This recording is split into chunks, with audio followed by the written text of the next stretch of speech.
ไหว้สาในปารมีธรรมพระเถระครูบาอาจารย์พระภิกษุสงฆ์สามเณรทุกตนทุกองค์ขอสวัสดีพี่น้องท่านผู้ฟังพ่อน้อยพ่อหนานพ่อวิแม่วิที่รับฟังรายการจากสถานีวิทยุกระจายเสียงพระพุทธศาสนาแห่งชาติและสังคมขึ้นเพื่อการศึกษาพระพุทธศาสนาและวัฒนธรรม FM 104.50 เมกะเฮิรตซ์จากวัดไฟหินวัดไฟหินตั้งอยู่หลังมหาวิทยาลัยเชียงใหม่ตำบลสุเทพอำเภอเมืองจังหวัดเชียงใหม่ก็เป็นสถานีที่พี่น้องท่านผู้ฟังทุกท่านต่างก็เป็นเจ้าของที่เราจะต้องช่วยกันทนุบำรุงเป็นการน้ำกาไฟพี่น้องท่านผู้ฟังถ้าเราไปช่วยกันดูแลรักษากันเดียวก็เหลือก็เสียงโซ่ ก็ขอฝากไว้ในความดูแลของพี่น้องท่านผู้ฟังพ่อน้อยพ่อหนานครูบาอาจารย์ทั้งหลายที่เคารพนับถือได้ช่วยกันทนุบำรุงสถานีวิทยุ FM 104.50 เมกะเฮิรตซ์วัดไฟหินซึ่งในรายการเนี้ยพี่น้องท่านผู้ฟังเป็นประจำทุกวันอาทิตย์ตั้งแต่เวลาบ่ายโมงไปจนถึงเวลาบ่าย3 โมงก็จะมาพบปะก็จะได้นำเอาสารธรรมกรรมเก่าและก็สาระสปะร้อยอันปันเรื่องมาเล่าสู่กันฟังเป็นการเปลี่ยนบรรยากาศให้พี่น้องท่านผู้ฟังหลังจากที่ได้ฟังธรรมะสาระต่างๆจากเถระครูบาอาจารย์จากพ่อน้อยพ่อหนานผู้ดำเนินรายการจบไปแล้วช่วงนี้ก็มาฟังขโยมเก่าซึ่งเป็นรายการที่เจ้าบ้านพี่น้องท่านผู้ฟังมาพบมาปะนำเอาประสบการณ์ของตัวเก่านำเอาสิ่งที่ได้เรียนรู้จากเถระครูบาอาจารย์ที่เคยได้ยินได้ฟังคำสั่งสอนของเพิ่นมาเล่ามาสู่กันฟังเปลี่ยนบรรยากาศให้พี่น้องท่านผู้ฟังได้ฟังเจ้าบ้าน มาสิ่งไหนที่ฟังแล้วมีประโยชน์พี่น้องท่านผู้ฟังก็สามารถนำไปรับสติปัญญานำไปประยุกต์ใจได้บ่ได้สงวนลิขสิทธิ์สิ่งไหนที่ฟังแล้วมันบ่เข้าท่าก็ต้องเอาออกไปใส่อกใส่ใจเอาละไว้ในวิทยุในเฟซในไลน์ฮะต้องเอาออกไป มันจะทำมือท่านมาม่วนดำเนินรายการโดยเก้ากับผมประหลวงสว่างธาตุอินจันทร์ประธานเครือข่ายกองทุนแม่ของแผ่นดินจังหวัดเชียงใหม่และ8 จังหวัดภาคเหนือรองประธานศูนย์ประสานงานกองทุนแม่ของแผ่นดินแห่งชาติและก็ประธานคณะที่ปรึกษาผู้ตรวจราชการภาคประชาชนจังหวัดเชียงใหม่ด้านต่างๆโดยเฉพาะส่วนตัวประหลวงนั้นอยู่ด้านสังคมเนอะเป็นน้องท่านผู้ฟังซึ่งก็มีโอกาสได้นำเอาปัญหาที่พี่น้องท่านผู้ฟังได้ประสบที่ประหลวงได้ไปหู้ไปหันได้ไปพบไปปะก็นำเสนอให้ท่านผู้ตรวจราชการของเฮานี่เป็นเขตที่15เนาะเพื่อก็นำไปพิจารณาและก็นำไปเสนอคณะรัฐมนตรีเพื่อดำเนินการช่วยเหลือซึ่งก็ได้ผลเป็นอย่างดีพี่น้องท่านผู้ฟังโดยเฉพาะครอบครัวบอบบางตอนนี้เพิ่นก็พิจารณาการช่วยเหลือละโดยเฉพาะภาคเหนือของเฮาตอนบนเนี่ยพี่น้องท่านผู้ฟังดูมันจะมีเป็นประมาณ2,000ครอบครัวแต่มีปัญหาก่อนนะครับการพิจารณาไปแล้วว่าจะช่วยเหลืออย่างใดทุกพื้นที่ก็จะมีประธานกลุ่มในรุ่นของแต่ละรุ่นท่านก็ฟังป ประธาน หรือว่าไปสอบถามที่ประธาน หรือว่าถ้ามีโอกาสมาที่กองทุนฟื้นฟูของจังหวัดเชียงใหม่ตั้งอยู่หลังศาลากลางจังหวัดคนเราฝากขันของเนอะฝากปุ้นฝากใกล้ๆกับศูนย์การค้าหอประชุมนานาชาติพุ่นถ้าก็ไปพอในบอร์ดในกระดานได้แล้วก็สำหรับหมู่บ้านกองทุนแม่ของแผ่นดินโดยสำนักงานพัฒนาชุมชนจังหวัดเชียงใหม่และก็สำนักงานปปส.ภาค 5ก็มีการรณรงค์ประชาสัมพันธ์พี่น้องท่านผู้ฟังแจ้งในการรับบริจาคโลหิตบริจาคเลือดเพื่อน้อมเกล้าถวายเฉลิมพระเกียรติสมเด็จพระนางเจ้าพระบรมราชินีนาถพระปัณปีหลวงก็เริ่มตั้งแต่วันที่5พฤษภาเป็นต้นไปจนถึงวันที่31ธันวาคมที่ธนาคารเลือดอย่างจังหวัดเชียงใหม่นี่ก็ที่โรงพยาบาลประจำจังหวัดก็คือโรงพยาบาลนครพิงค์ทุกจังหวัดพี่น้องท่านผู้ฟังท่านก็ไปติดตามข่าวหรือไปสอบถามได้ที่โรงพยาบาลประจำจังหวัดเป็นก็ห้ามบริจาคถึงวันละเว้นวันเสาร์วันอาทิตย์ถ้าก็ไปได้หมู่บ้านของทุนแม่ของแผ่นดินหมู่บ้านไหนที่มีความพร้อมจะร่วมในกิจกรรมนี้ก็เชิญได้นะตั้งแต่เวลานี้ไปจนถึง31ธันวาคมวันนี้พี่น้องท่านผู้ฟังก็มาปะกันเหมือนปกติทุกวันอาทิตย์ตั้งแต่เวลาบ่ายโมงไปถึงบ่าย3โมงวันนี้ดูมันจะดีหน่อยมันมีฝนมีแดด วันนี้มีแดดฝนมันหยุดตกตั้งแต่ตะคืนมาละก็ปรากฏว่าที่ผ่านมาเนี่ยพี่น้องท่านผู้ฟังฝนมันตกถึงวันบอกว่าจะเป็นเมื่อวันเมื่อคืนมาถึงไม่ยอมหยุดแต่ว่านี่ได้ติดตามข่าวโอ้น้ำท่วมหลายพื้นที่บอกว่าเป็นภาคเหนือตอนบนก็คือจังหวัดเชียงใหม่เชียงรายพะเยาลำปางตากเถินแปร่น่านลำปูนนี่แม่ฮ่องสอนแม่เสลียงอย่างเงี้ยน้ำท่วมน้ำมันขังเหมือนที่เขาอู้กันไปเนี่ยพี่น้องท่านผู้ฟังเพราะว่าฝนมันตกหนักตกทั้งคืนแล้วก็ตกวันค่ำก็ต้องขอให้กำลังใจพี่น้องท่านผู้ฟังที่น้ำท่วม บางคนบ่ได้อย่างสักอย่างได้กระผ้าติดเนื้อเสื้อติดตัวน้ำป่ามันมาเวกลัวจะขนเอาตู้เย็นเครื่องซักผ้าขนเอาหม้อหุงข้าวเอาอย่างสปะสเปดเนี่ยบางผู้บางท่านบางหลังนี่ได้ก็ทะเบียนบ้านกับบัตรประชาชน ก็ต้องขอให้กำลังใจกับพี่น้องท่านผู้ฟังทุกท่านที่ประสบภัย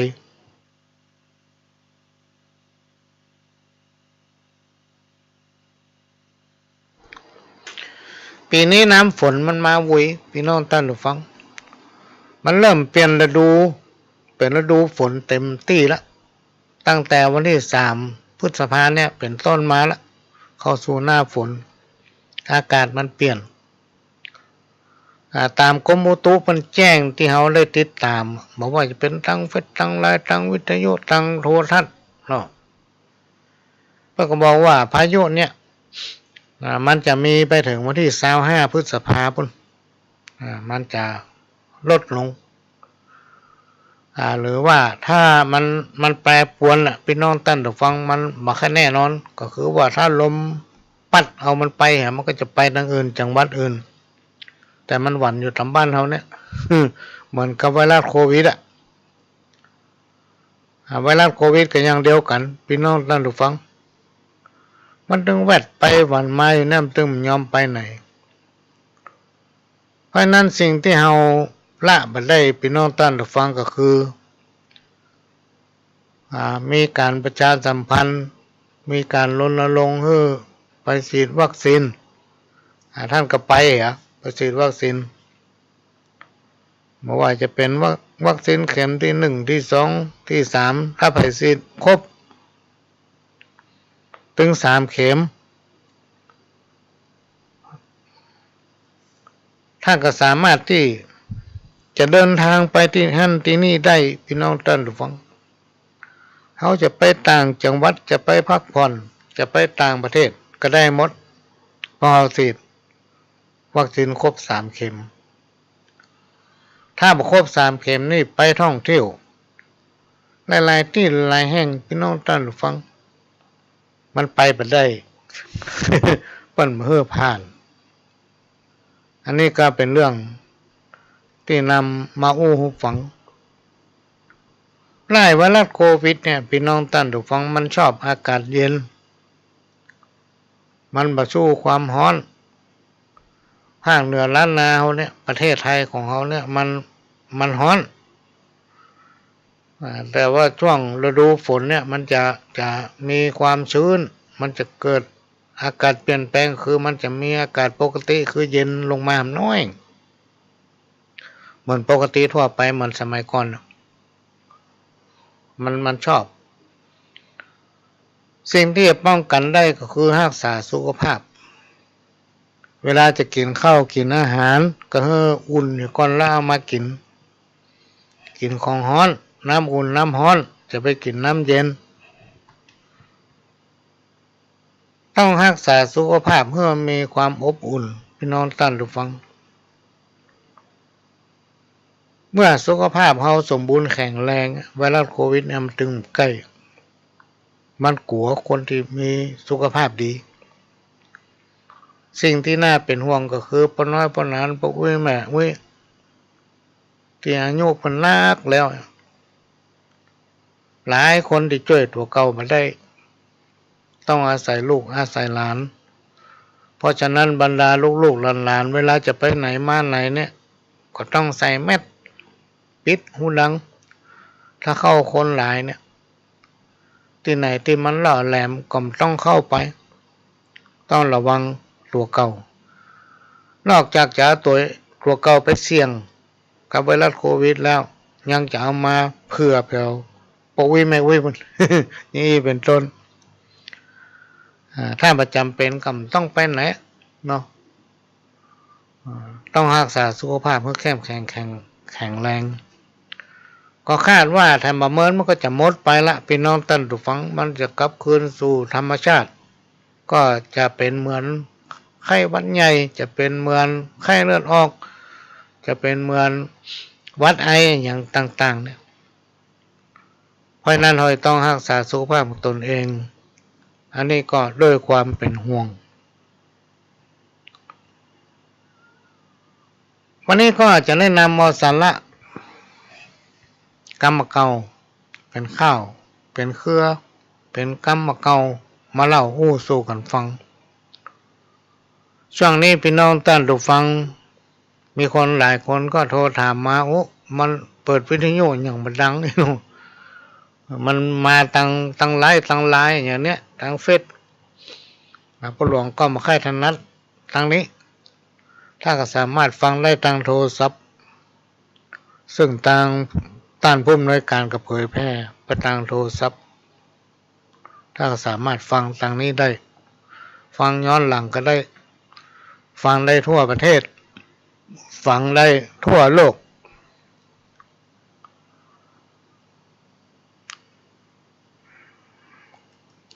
กำพิษหูบ่สู้มวลมิตรย่อมมีตัวห้องสันดานถ้วยและจอนเครื่องครัวสงสารบ่มีวิญญาณยังหูถูกต้องฟาดกันเสียงดังกิ้งก้องแหงแตกในลั่นจัดปุถุชนคนเฮาเข่งคัด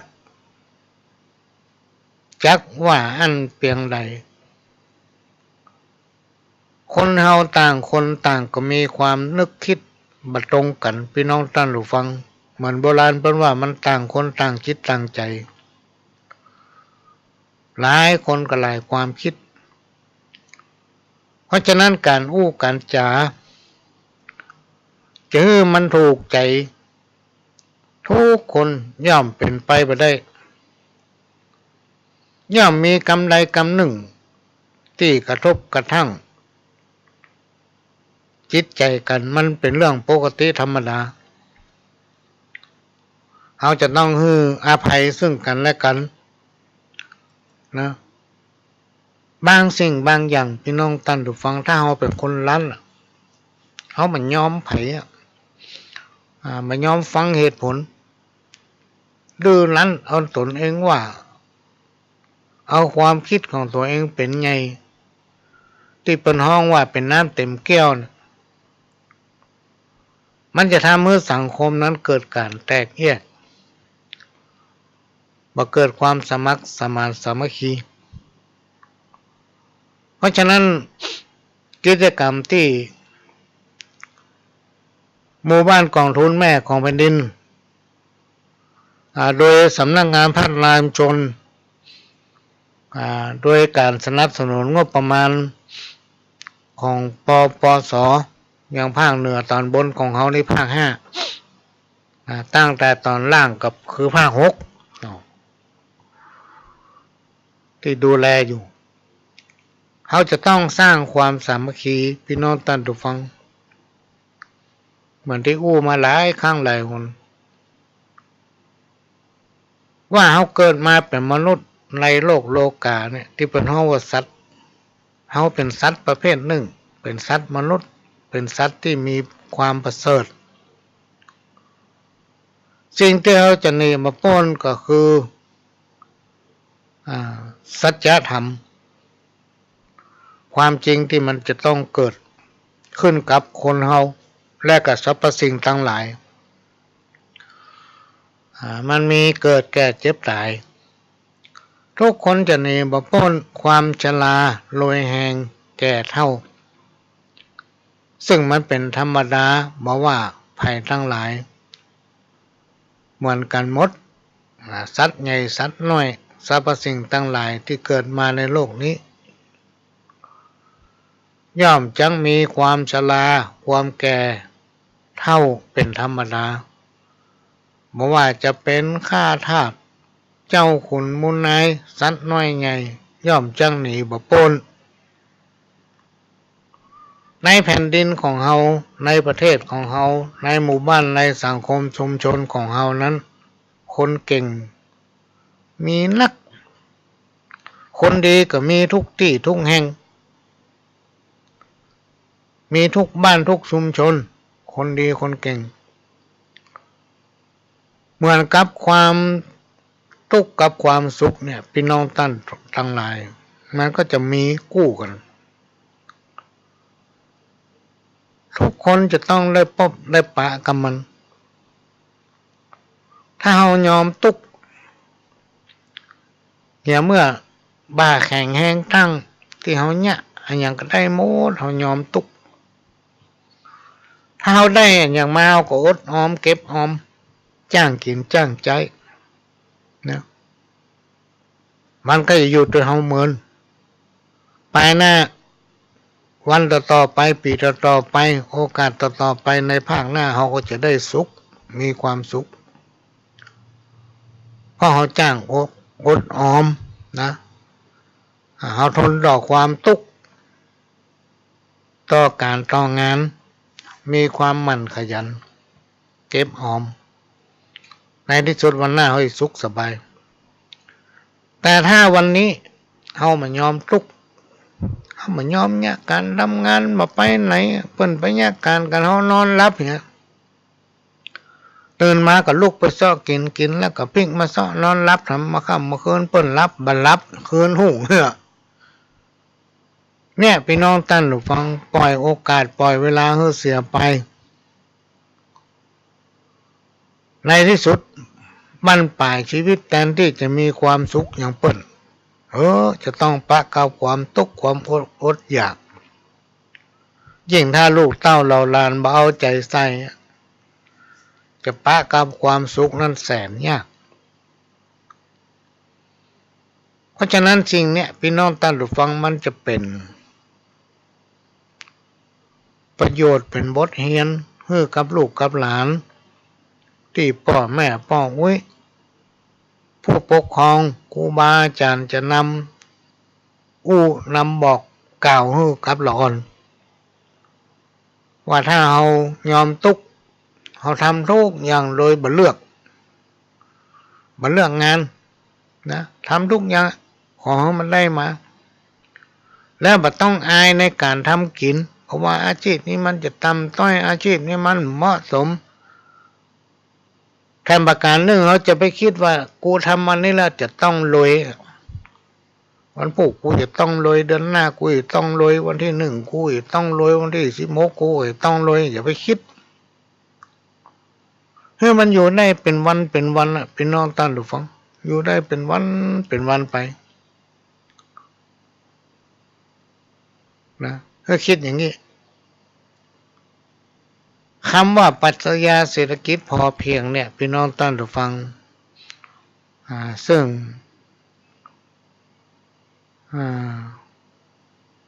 ราชการที่9บัตรสมเด็จเจ้าอยู่หัวรัชกาลที่9เปิ้ลได้นำริไว้และก็ได้แนะนำคือประสบนิกรชาวบ้านชาวเมืองนำเอาวิธีเศรษฐกิจพอเพียงเนี่ยมาใช้ถ้าเราจะให้มันสมบูรณ์เราก็นำเอาหลักธรรมมันเป็นคำสั่งสอนของพระสัมมาสัมพุทธเจ้าเข้ามาประดับสติปัญญาบอกว่าเขาจะเนี่ยอะไรอย่างเขาจะทำอะไรอย่างพี่น้องท่านผู้ฟังก็ใช้ธรรมะมาเป็นเครื่องประดับสติปัญญาในการประกอบสัมมาอาชีพทำให้มันพ้นไปเป็นวันทำวันนี้แล้วคิดถึงวันพุธมันก็มีสตางค์สักหน่อยหนึ่งเนี่ยถ้าเขาจ่ายวันนี้เหี่ยวหมดวันพุธเขาจะได้ไหนมาแล้วจะไหนมาจ่ายอันไหนที่มันจำเป็นก็ให้ทิ้งไปก่อนพี่น้องท่านผู้ฟังจะไปฝืนถ้าฝืนแล้วมันจะอิดใจไปหน้าอย่างเศรษฐกิจมันบดีอ่ะถึงวันเนี่ยเขาหู้อยู่ว่าเศรษฐกิจมันบดีอันยังก็แปลงหมดเพราะว่าน้ำมันมันแปลงเมื่อน้ำมันมันแปลงสินค้าอื่นก็แปลงไปตัวและมันไม่ใช่เป็นอย่างนี้ก้าบ้านเฮาเมืองเฮาพี่น้องท่านผู้ฟังมันเป็นอย่างนี้ไปทั่วประเทศหรือว่าทั่วโลกเลยก็เป็นไปได้เหตุการณ์ที่มันเกิดขึ้นเนี่ยอย่างไวรัสโควิดเนี่ยก็มีไปทั่วโลกปัญหาภัยจากธรรมชาติบอกว่าจะเป็นฝนตกน้ำท่วมพี่น้องท่านผู้ฟังมันก็มีทั่วโลกลองติดตามข่าวพอเถอะในต่างประเทศเนี่ยก็มีอย่างเฮาเนี่ยเพราะฉะนั้นเมื่อในสังคมบ้านเฮานี่ต่างคนต่างก็เป็นคนดีเป็นผู้ที่มีสติปัญญาเหมือนกันทุกคนเป็นคนเก่งคนดีเหมือนกันหมดก็ให้ใจสติปัญญาของตัวเก่านะแก้ไขไปเป็นวัน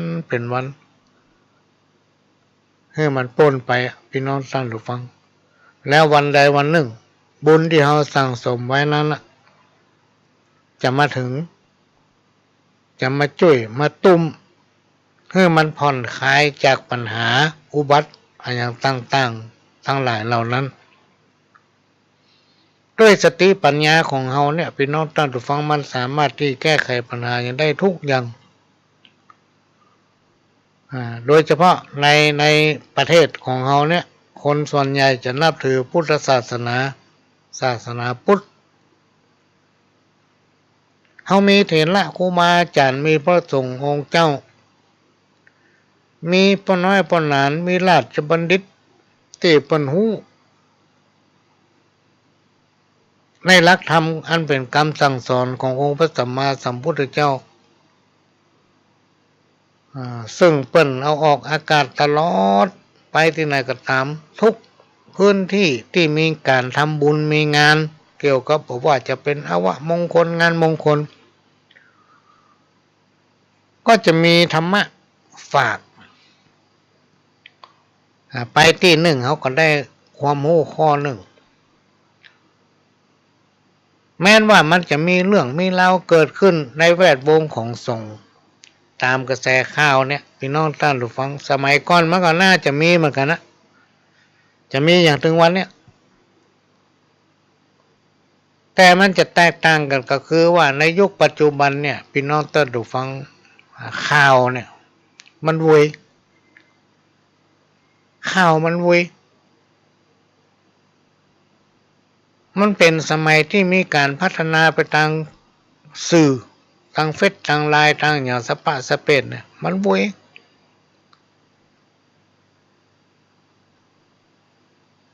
เพราะฉะนั้นอย่างต่างๆเนี่ยมันก็หู้ทั่วกันไปหมดมันมีความลับถ้าไผ่ดีหน่อยก็ดังไปหน่อย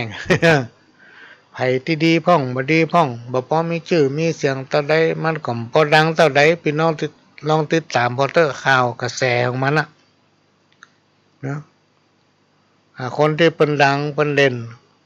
อันนั้นแหละเวลาพลาดอย่างไปน้อยเนี่ยจะดังขนาดสังคมก็จะลุมล้อมเข้าไปวิพากษ์วิจารณ์สื่อก็จะเป็นลงล่ะไม่ว่าจะเป็นไลน์ไม่ว่าจะเป็นเน็ตอันนี้มันเป็นเรื่องปกติธรรมดาแต่ในส่วนดีๆของคนน่ะพี่น้องท่านผู้ฟังอย่างพระสงฆ์องค์เนรพระสงฆ์องค์เจ้านี่เป็นห้องว่ามันลบหลู่ไปได้นะพี่น้องท่านผู้ฟังเฮาบ่เชื่อก็ต้องเชื่อเพราะเพิ่นเป็นคนมีบุญสมัยโบราณเนี่ยเช่นพ่อแม่ปู่ย่าตายายเนี่ยเปิ้นถึงว่าบดีดาจีติพามบดีดาจีติพามเพราะว่าเปิ้นเป็นผู้ทรงศีลพี่น้องท่านผู้ฟังถ้าเฮาฮู้ข้อมูลบัดแท้เฮามาฮู้ถึงพฤติกรรมที่แท้จริงของเปิ้นเขาจะไปว่าเขาเปิ้นมันเป็นบาปเป็นกรรมนะคนไปอยู่วัดคนไปอยู่สถานปฏิบัติธรรมเนี่ยบ่ว่าจะเป็นภัยก็ตามมหาบดีมันจะทำได้มหาบดีมันจะอยู่ได้แม้แต่ตัวคนโอ้นี่ยังอยู่ไปได้เลยก็เคยอยู่วัดมาละเมื่อบุญเฮาหมดเฮาก็ต้องออกมาอยู่ข้างนอกนะเนี่ยเขาต้องตระหนักอยู่เสมอถึงกรรมโบราณแต่ก่อนเนี่ยที่มันว่าบดีดาจีติพามมันจะเป็นบาปเป็นกรรมติดตัวมันจะเป็นกรรมติดตัวเฮา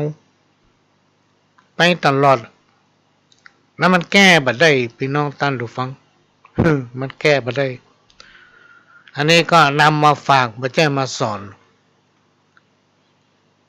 แล้วก็บ่ใช่อู้เข้าตัวเก่า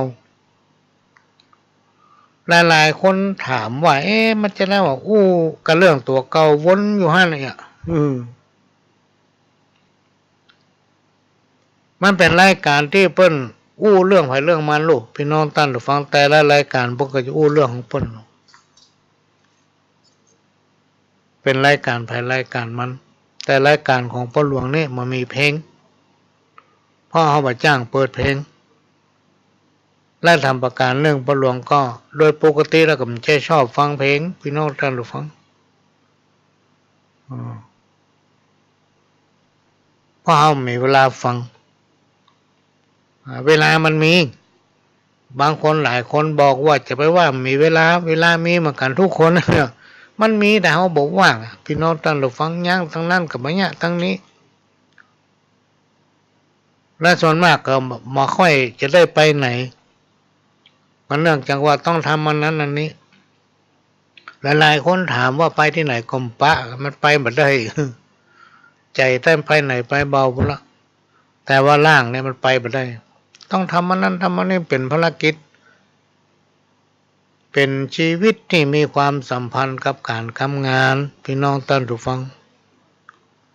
ใครจะว่าดีว่าให้เฮาบ่สนใจก็ทำไปตามหน้าที่ของเฮามาคิดถึงว่ามันอยู่ได้เป็นวันมันอยู่วันนี้อยู่วันพุธ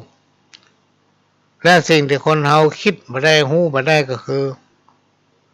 เฮาฮู้วันเกิดและเฮาบ่ฮู้วันตายยิ่งเพราะว่าเศรษฐกิจอย่างปัจจุบันเนี่ยพี่น้องท่านผู้ฟังถ้าเฮาเมาประมาทนะมีสตางค์ก็กินใจเอาจนหมดบ่คิดถึงว่าวันหน้าเฮาจะกินหยังจะอยู่อย่างใดอันนี้ก็เป็นเรื่องที่นำมาฝากข้าวก้อมจากบ่าวเท่าเจียงไฮ้คนเฮานี่หนาเกิดมาบ่ไร้ทุกคนต่างได้พรจากสวรรค์เกิดมาแล้วเปิ้นมีพรปันคนอย่างคนอันบ่เหมือนกันเนอเจ้าพ่องก็หน้าตาดีราศีบ่เศร้ารูปงามเราเลิศล้ำห้องได้ขายแรงเสียงปากเลี้ยงปากเลี้ยงต้องหาเครื่องย่องครัวนอนพ่องเก่งเรื่องอู้ได้เป็นครูสอนพ่องเก่งแต่งกรเป็นสารข้าวซ้อยคนเฮาทุกคนเนี่ยพี่น้องท่านฟังที่เกิดมาที่เฮาได้พบได้ปะได้ฮู้ได้หันเฮาเป็นคนกับเปิ้นทุกคนต่างก็มีพรสวรรค์เป็นของตนเองพรสวรรค์เนี่ยมันจะติดตามคนเฮามาทุกคนแต่มันเหมือนกันบางผู้บางท่านเพิ่นมีพรสวรรค์ในการอู้เวลาเพิ่นไปอู้ที่ไหนก็มีคนฟังแล้วม่วนคันได้ฟังแล้วใครฟังแถมเนี่ยก็เหมือนครูบาอาจารย์ของพระหลวงเนี่ย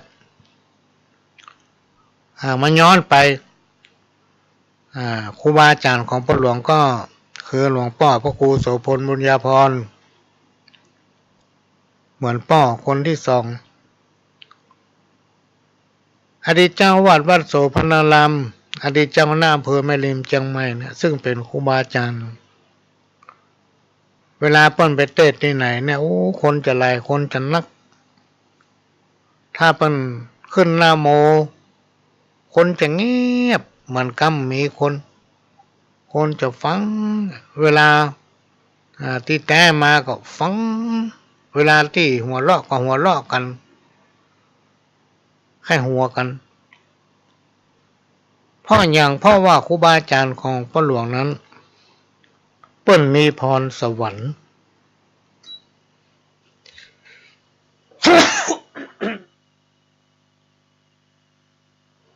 ต้องขอประทานอภัยอากาศในห้องมันเย็นเปิ้นมีพรสวรรค์ในการอู้พรสวรรค์ของคนเฮามันบ่เหมือนกันนะพี่น้องท่านผู้ฟังบางผู้บางท่านเปิ้นฮื้อพรสวรรค์มาตั้งค้าตั้งขายบางผู้บางท่านเปิ้นฮื้อพรสวรรค์มาตั้งเขียนนะเขียนตัวหนังสืองามเพราะมันมีพรสวรรค์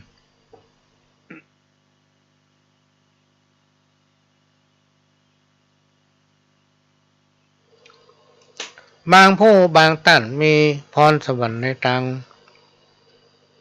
แต่งอันนั้นแต่งอันนี้มีฝีมือประดิษฐ์ประดอยเปิ้นฮ้องว่ามันเป็นพรสวรรค์มีพรรคพวกเปื้อนฝูงอยู่หลายผู้หลายท่านเปิ้นมีพรสวรรค์พี่น้องท่านผู้ฟังแปลงดอกจัดดอกแปลงขันใบสีขันผูกมืองามงามดูแลประทับใจนั่งแปลงอยู่ฮะนะวันค่ำเป็นจะได้เปิ้นถึงทำได้พี่น้องท่านผู้ฟังกับเปิ้นมีพรสวรรค์นะเปิ้นมีพรสวรรค์ในการแปลงดอกแปลงใบสีแปลงขันผูกมือ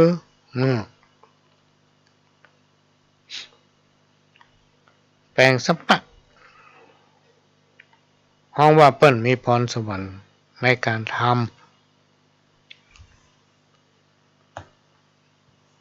และพรสวรรค์มันถึงมาเหมือนกันไงมันมาเหมือนกันห้องหน้าตาดีราศีบัดเศร้าลูกงามเราเลิศล้ำห้องก็ได้ขายแห้งไปเป็นลูกจ้างเปิ้นโอ้ยเปิ้นอวดเนี่ยอันใดก็เป็นดีหมดเปิ้นอวดเปิ้นอ้างมาใครเฮือย่างมาใครเฮือลาได้รับความสงสารจากผู้เป็นนายจ้างเพราะเขามีพรสวรรค์ในการเนี่ยการทำงาน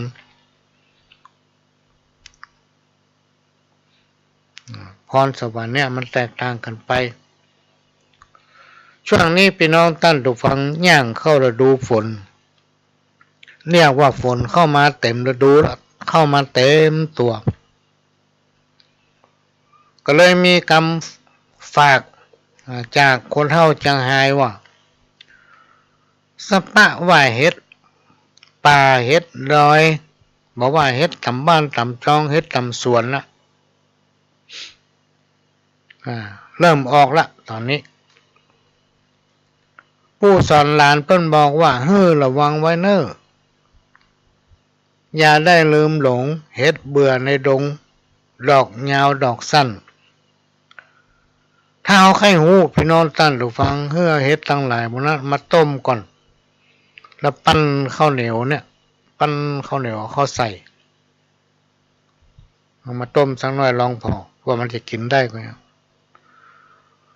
ถ้าข้าวเหนียวข้าวซุกนั่นสีดำนี่นะพี่น้องท่านผู้ฟังจะไปมากินเด็ดขาด มันเป็นเฮ็ดเบื่อกินแล้วตาย อันนี้ก็มาฝากไว้นะเอามาฝากเพื่อพี่น้องท่านผู้ฟังได้บอกกันต่อๆไปเนอะระวังเฮ็ดมันเบื่อ กินแล้วตาย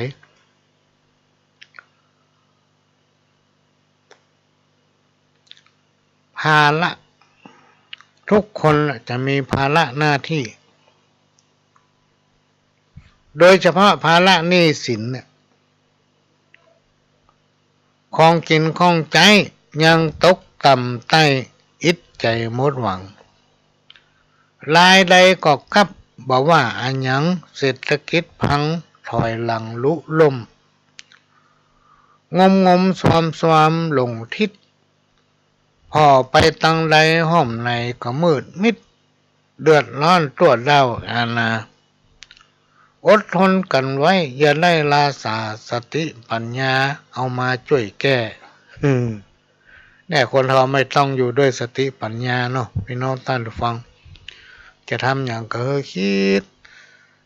เวลาคิดแล้วก็ทำว่ามันดีก็ทำแล้วมันได้ผลก็ต้องมาพิจารณารอบนึงถ้ามันได้ผลก็หยุดเนาะ คนเราเกิดมาย่อมลาภาคปัดย่อมตายดังอีกูคน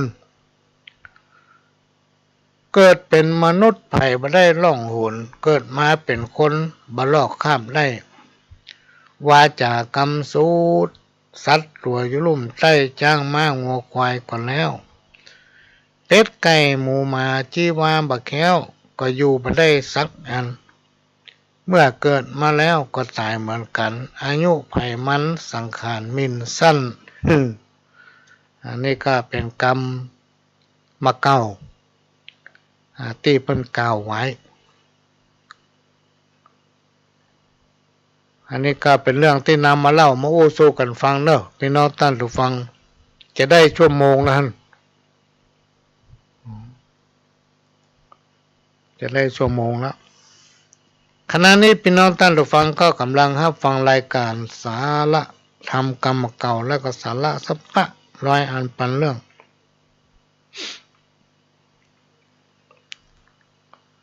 นำมาฝากมาคิดมาพี่น้องทั้งหลายได้เป็นข้อคิดประดับสติปัญญานะสิ่งไหนที่ฟังแล้วมันม่วนอกม่วนใจก็ละวิทยุไม่ต้องออกไป อะไรที่มีสาระสามารถเอาไปประดับสติปัญญาก็เอาไปประดับเอาไปประดับได้เอาไปพลิกแพลงได้เนอะพี่น้องท่านผู้ฟังคนเราเกิดมาล้วนแล้วมีกรรมเป็นของตนเองบ่มีไผสามารถที่เปลี่ยนแปลงกรรมของตัวเก่าไปได้นะไผจะเปลี่ยนแปลงกรรมถึงบ่ได้พี่น้องท่านผู้ฟังเพราะว่ากรรมนั้นมันเกิดจากการกระทำมันเกิดจากการกระทำของคนเฮาเนี่ยเกิดจากการกระทำของตัวเฮาเนี่ยและทำประการหนึ่งก็คือในอดีตชาติเฮาหมู่ได้ทำอย่างไว้ซึ่งในปัจจุบันเป็นจัดว่าเป็นบาปเคราะห์เมื่อถึงคราวย่อมจังมีเกิดขึ้นจะนักน้อยขึ้นอยู่กับกุศลกรรมกุศลกรรมก็คือบุญที่เราได้ทำการทำบุญเพื่อให้หันผลตันตาตันใจนั้นย่อมเป็นไปบ่ได้จะให้มาหันผลเลยเนี่ยมันเป็นไปบ่ได้พี่น้องท่านผู้ฟังคนผู้ใดมีจิตใจใฝ่ทางบุญ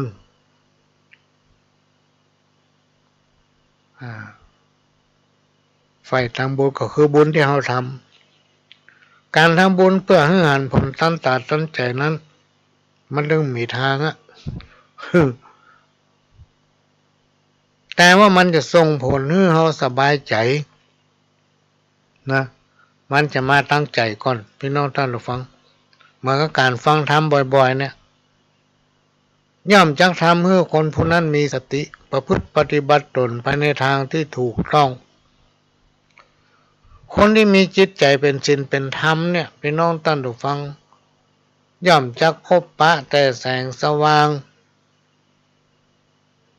ชีวิตย่อมจักเดินไปสู่ทางที่ดีงามอยู่เสมอทำให้ประสบแต่โชคดีอยู่เสมอการรักษาศีลนั้นย่อมทำให้มีชีวิตที่ดีงามพบปะแต่ความสุข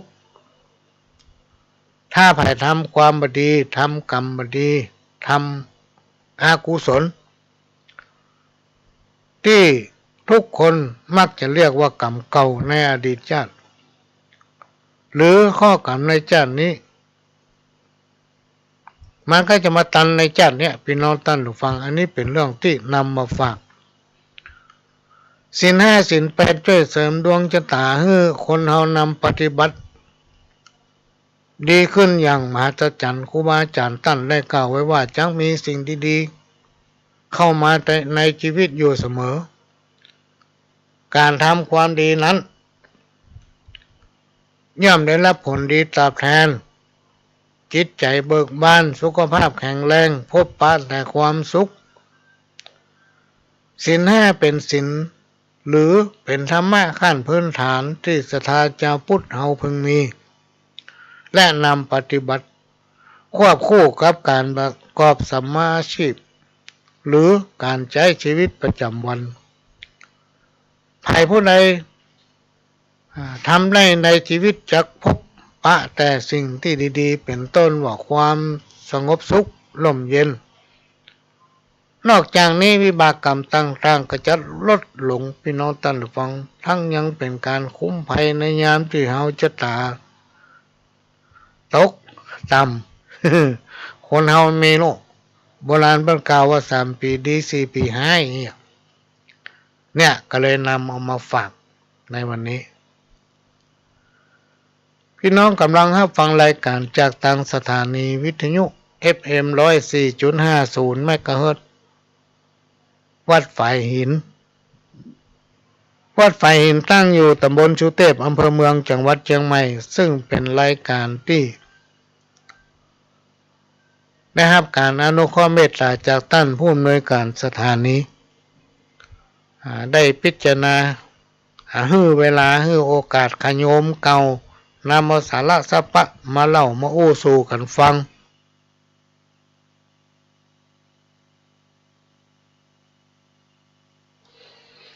ซึ่งมันเป็นสถานีวิทยุ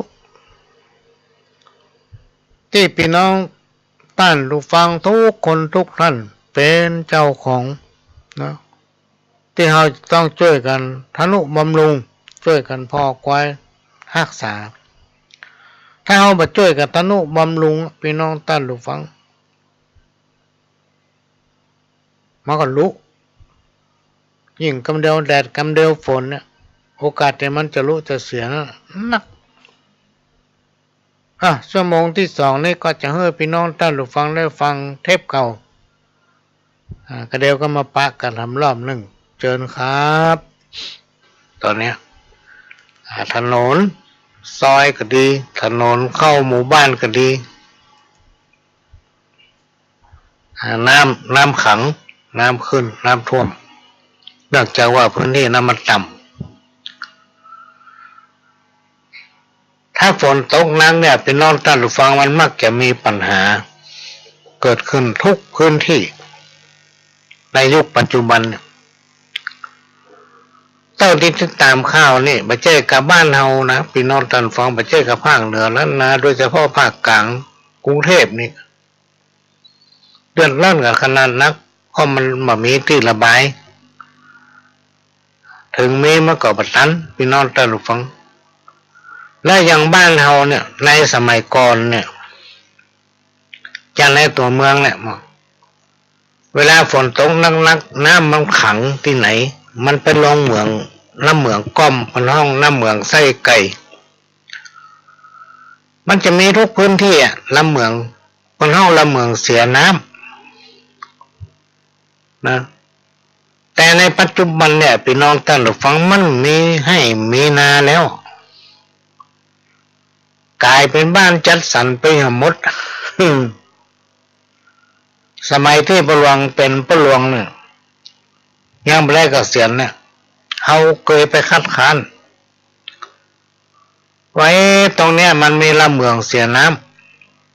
ำเขาจะปิดก็ไม่ได้จะถมก็ไม่ได้มันผิดกฎหมายแต่ถ้าเป็นเจ้าบ้านอย่างเฮาเนี่ยเป็นน้องท่านผู้ฟังถ้าประหลวงพ่อกำนันผู้รักผู้ใหญ่คนที่เป็นหู้เป็นมาบอกเฮาก็ไม่ยากละเก่งคนสมัยก่อนนี่เป็นเชื่อคนเฒ่าคนแก่เพิ่นว่าบัดนี้ตึดลำเมืองบัดนี้ถมลำเมืองเนอะบัดนี้มันคึดนี่น่ะ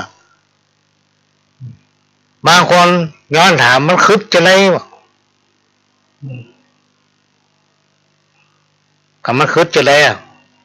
มันเป็นทางผ่านของน้ำที่ต้องไหลไปอย่างถ้าเราอยู่ใกล้น้ำปิงมันก็จะไหลไปลงน้ำปิง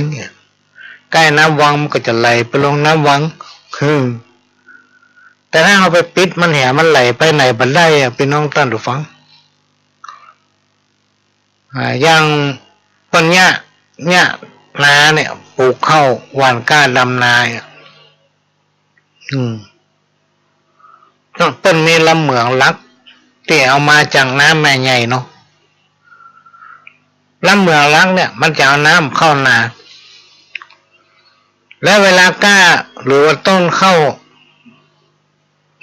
มันมีผลผลิตจะดีเก็บเกี่ยวเลยเขาจะเสียน้ำเขาไปตั้งนาพวกตั้งใต้บุญใต้นาบุญมันจะมีลำเหมืองไส้ไก่ที่จะเสียน้ำเขาก็จะขังตรงนั้นนะขังมาคว้าไปเตะไปเปิดน้ำตรงนั้นให้มันไหลไปตามลำเหมืองไส้ไก่ลำเหมืองเส้นนั้นก็จะไปหาแม่น้ำใหญ่พี่น้องท่านผู้ฟังถ้าเอาใกล้น้ำปิงก็ลงน้ำปิงถ้าใกล้น้ำวังก็ลงวังน้ำวังใกล้น้ำแม่ใหญ่ที่ไหนมันลงนั่นยังกรุงเทพมหานครเนี่ยลงเจ้าพระยาก็ไปหาทะเลแต่คนปัจจุบันเนี่ยมันบอกฝังนี่เต้าที่ประสบการณ์นะนี่เป็นของแท้ที่ประสบการณ์จากตัวเก่าเนี่ยเวลาเขาไปบอกมาเถียงเขาก็มาอยู่ในที่ผมอยู่ในใบโฉนดผมผมจะถมแปลงบ้านจะถมแบ่งลูกแบ่งหลานเนี่ยแล้วยังย้อนถามเขาว่าประหลวงจานน้ำที่ไหนมาติวจานน้ำที่ไหนมาเดินมาติวในนี่เพราะผมมาย่ายไถนาแล้วผ ผมจะถมแปลงบ้านเลยเนี่ยพี่น้องต้นฟังมันเถียงถ้าจะเป็นเรื่องเป็นเล่าก็จะลามไปถึงลูกถึงหลานเนาะแล้วชีวิตของเขาก็มินด้วยนะมีหลายเตือนนะพี่น้องตั้นหรือฟังที่มีการทะเลาะเบาแวงกันเกี่ยวกับเรื่องเนี้ยคนไปคิดถึงอนาคตวันต่างหน้ามาจนถึงวันเนี้ยพี่น้องตั้นหรือฟังตี้คนเฒ่าคนแก่เป็นบอกว่ามันตกคืดนะมันจะคืดบัดนี้เนี่ยเนอะบัดนี้ถมลำเหมืองบัดนี้ตึดลำเหมืองมันคืดเนี่ยถึงวันแล้วหู้ละว่ามันคืดอย่างไรเวลาฝนตกมันน้อยน้ำท่วมเพราะมันมีทางไปอ่ะพี่น้องท่านผู้ฟังมันท่วมน้ำท่วมแล้วจะไปโทษภัยโทษภัยจะไปโทษหน่วยงานราชการจะไปโทษเจ้าหน้าที่พนักงานเนี่ยกันตึงบ้านตึงเมืองอ่ะพี่น้องท่านผู้ฟังมันเป็นอย่างนี้กันหมดเป็นสิ่งที่แก้ไขยากไปปิดกลางน้ำเหวโมดสร้างตึกไปทับมันเหยและความเดือดร้อนมาถึงรุ่นหลังๆแล้วอันนี้ไม่ได้มาซ้ำไม่ได้ฟื้นเอากรรมเก่าก็ไม่หันสภาพถึงวันเนี่ยเพราะน้ำมันมีทางไปกระท่วมอยู่แถวนั้นอันนี้เป็นเรื่องที่นำมาเล่ามาอู้ฟังนะพี่น้องท่านผู้ฟังแล้วมันเป็นช่วงที่เปลี่ยนฤดูช่วงเนี้ยตั้งแต่วันที่3 4 5เป็นต้นมาเนี่ยพี่น้องท่านผู้ฟังมันเป็นฤดูฝนนะเป็นฤดูที่เปิ้นจะต้องเนี่ยให้ดำนาเนาะไถนาหว่านก้าละเตรียมจะหว่านละหว่านเข้าพ่องก็หว่านก้าทกเอาก้ามันมาปลูกมาดำพ่องก็ไถแล้วเติกเฟือทำมือมันเรียบทำมือมันได้ตีได้ตังทำห้องไว้สัก2 ห้องสำหรับน้ำผ่านเอาเม็ดเข้าติดดองไว้แล้วไปหว่านลวดท่านเนี่ยเป็นช่วงที่เป็นดำนาไปทุกที่ในสมัยก่อนกับสมัยปัจจุบันเนี่ยมันต่างกันพี่น้องท่านผู้ฟังสมัยก่อนที่ประหลวงเป็นละอ่อนรวมถึงอยู่วัดมันมีนารอบมีนาอยู่ใกล้วัดประมาณสักตี 4นี่มองเงาแจ้งนี่ได้ยินละเขาก็ต้องลุกละเขาได้ยินหรอกได้ยินเหรอได้ยินเพิ่นไถนาเวลาเพิ่นไถนานี่นะพี่น้องท่านผู้ฟังเสียงมันจะดังเนาะแล้วได้ยินหยุดกำเดียวน่ะสงสัยกันมองว่าก็ควายมันได้หู้กับทางขวานะขวาหัวขวาเลยตัวบัดได้ยินไผไถนาดำนะเอาควายไถนาเอาวัวไถนาแล้วบอกว่าซ้ายมีนะขวาเนี่ยในสมัยนั้นสมัยนี้หาฟังยากตื่นเช้ามาอย่างฤดูฝนเนี่ยหน้าปัญญาให้ไถนาเนี่ยจะได้ยินว่าขวานี่หมีมันแค่ได้ยินละพ่ออย่างพ่อปัญใจควายเล็กใจรถไถเป็นไถมือก็ดีไถรถน้อยก็ดีรถใหญ่ก็ดีพี่น้องท่านผู้ฟังเขาจะบ่ค่อยจะหันงัวหันควายไปไถนาละเพราะอันอย่างมันมาจากหลายสาเหตุมันเป็นไปตามกาลและสมัยพี่น้องท่านผู้ฟังถ้าใช้งัวใช้ควายมันได้อย่าประทันใจครับหันเป็นใจรถไถบอกว่าจะเป็นควายเล็กหรือรถไถใหญ่ไถน้อยเข้าไปไถวันเนี่ยทำ2 วันวานละถ้าบอกวานเข้าเป็นเม็ดกับวานก้าใช้เวลา2-3 วันแต่ถ้าเป็นสมัยก่อนเนี่ยเป็นใจงัวใจควายไถนาเอาเป็นจะว่านก้าก่อนไว้ว่านก้าได้เป็นเดือนด้วยนะพี่น้องท่านผู้ฟังกว่าจะลบถอนเอาก้านั้นมาปลูกได้ เนี่ยมันเปลี่ยนไปตามกาลสมัยในยุคปัจจุบันเนี่ยมันเปลี่ยนไปละสมัยก่อนนะฝนตกบางทีเป็น10 วันบนติดต่อกันน้ำท่วมเพราะอย่างเพราะในดอยในป่าในเขาเนี่ยมีต้นไม้ใหญ่นักต้นไม้ทั้งหลายเหล่านั้นมันซึมซับเอาน้ำไว้พี่น้องท่านผู้ฟังเขาลองสังเกตในยุคนั้นสมัยนั้นแหละพี่น้องท่านผู้ฟังในยุคนั้นสมัยนั้น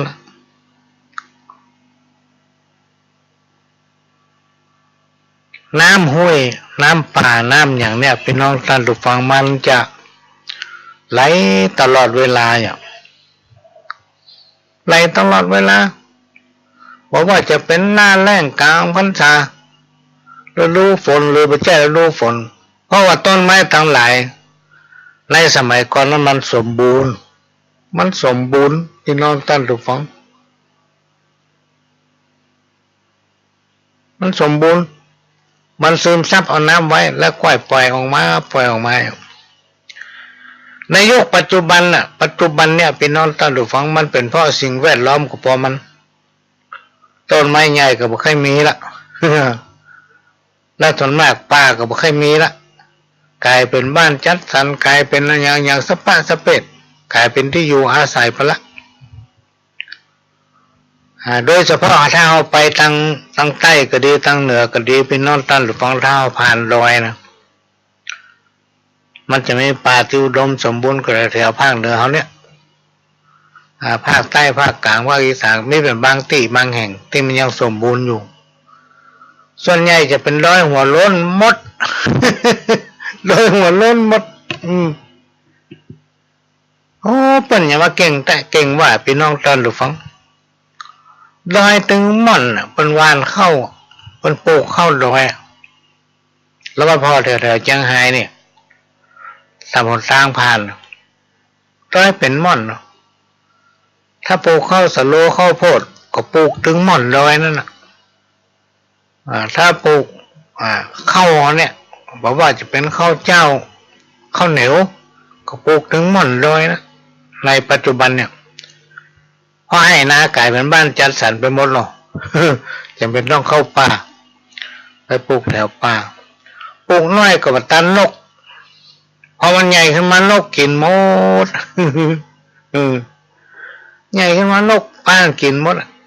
เขาต้องปลูกนักเพราะนั้นยุคสมัยมันเปลี่ยนไปพี่น้องท่านผู้ฟังการสัญจรไปมาบนถนนหนทางในยุคปัจจุบันก็สมัยก่อนก็เหมือนกันในยุคปัจจุบันเนี่ยเราลองสังเกตพอถนนหนทางเนี่ยมีคนเที่ยวพี่น้องท่านผู้ฟังมันมีคนเที่ยวบอกว่าเปิ้นบอกว่าเฮาห้อยอย่างเวลามันถึงมาจำกัดเสียแต่เห็นว่า มันจำกัดจะได้พี่น้องท่านผู้ฟังถ้าเที่ยวมันจ่ายบัดตันการบัดตันอกบัดตันใจเมื่ออย่างทุกอย่างเนี่ยมันจำกัดด้วยเวลาสิ่งที่มันทันสมัยในยุคปัจจุบันเนี่ยคือรถเราลองสังเกตพอรถจะนักพี่น้องท่านผู้ฟังถนนทุกเส้นทุกสายเนี่ยจะมีรถวิ่ง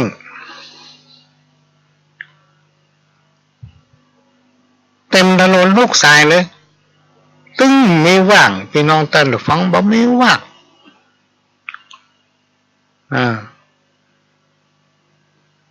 ยกตัวอย่างถนนโสธนาเนี่ยพี่น้องท่านผู้ฟังลองไปยืนพอรถบักขาดเลยติดกัน แล้วก็วิ่งเวทด้วยอย่างเอาเป็นคนสูงวัยสูงอายุเป็นงอกเงินมาได้ละก็เลยเปิ้นจะมาซิวหัวเนี่ยมาให้บดีเท่าบกคล้องรถหรือว่าเอาบกคล้องถนนเนี่ยไปไหนมาไหนลำบากเพราะการสัญจรปัจจุบันเนี่ย ละอ่อนยุคใหม่มันใจรถมัดเอามาโอ้ถึงรถยนต์10 คนกับ10 คันน่ะรถ10 คันก็มีคน10 คนพี่น้องท่านผู้ฟังมีการมีงานโอ้รถเต็มลานจอดเลยก็มีที่จอดก็มีที่ไว้โอ้ไปพอคนตั้งในมีน้อยเดียวน่ะ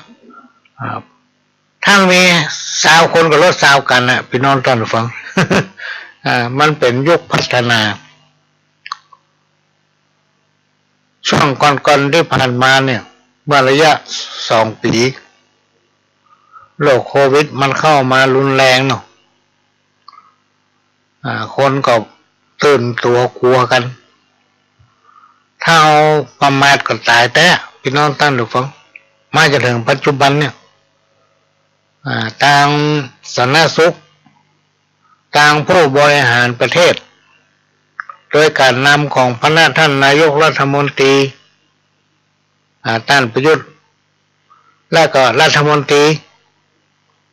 บอกว่าจะเป็นรองนายกหรือรัฐมนตรีกระทรวงอย่างต่างๆเปิ้นบูรณาการกันร่วมกับกระทรวงสาธารณสุขเนี่ยเข้ามาให้ความรู้และก็หาวัคซีนมาฉีดป้องกันมาจนถึงวันเนี่ยพี่น้องท่านผู้ฟังมันก็ยังไม่แจ้หายนะไวรัสโควิดเนี่ยมันก็มีอยู่มันพยายามเปลี่ยนแปลงสายพันธุ์ไปเรื่อยๆเป็นสายพันธุ์นั้นสายพันธุ์อันนี้มาถึงวันนี้นี่แทบจะห้องได้ว่าเป็นโรคประจำบ้านประจำถิ่นไปละมันกับไข้หวัดนกมันกับไข้หวัดใหญ่มันกับไข้เลือดออกลักษณะนั้นเนี่ยก็ประมาทไปได้เวลาจะไปไหนมาไหนพี่น้องท่านผู้ฟังที่คนหลายๆเนี่ยมันเป็นอันตรายเราจะต้องใส่แมสปิดหูดังเนี่ยย้อนคำว่าปิดหูดังเนี่ยก็หลวงเลยบอกให้ไปไหนสักที ถ้าประจำเป็นเรื่องไปไหนเพราะอย่างว่ามันต้องปิดหูดังเราหายใจยากอิด ไปทำมันยังก็อิดเป็นต้นว่าเอาไปทำพิธีก็หลวงจะไปทำพิธีส่วนใหญ่จะเป็นขึ้นยกเสาเอกเสาโทห้องขวัญนาคห้องขวัญแต่งงานห้องขวัญลูกแก้วไปเวรตาล่วงงานสะโพกคิดบางทีพ่ออาจารย์เพิ่นบ่ว่างมีภารกิจขอประแตนใส่แมสเหียอีดพี่น้องเดินหรือฟ้องมหาใจบ่ลงแต่เขาจำเป็นต้องใส่เพื่อสุขภาพของตนเองมีคำข่าวที่เป็นเขียนส่งมาให้ว่าอากาศเป็นพิษโควิดแพร่หลายเป็นอันตรายยากจักตายเท่าพี่น้องเอาหน้าดำกำเศร้ากระเป๋าเบาบางตัวทิศจักเพิ่งภายในบ่ได้สักนิดอิดใจแต่เจ้าเนอไหนทุกยากน้ำตาเป็นสายอยู่บ้านบ่ได้ไล่ขายไข่ต้มเพิ่นเอาไข่ไปเฮือที่เตียงหรอก เวลาไปที่เฝ้าระวังเนี่ยเป็นน้องท่านผู้ฟังเฝ้าระวัง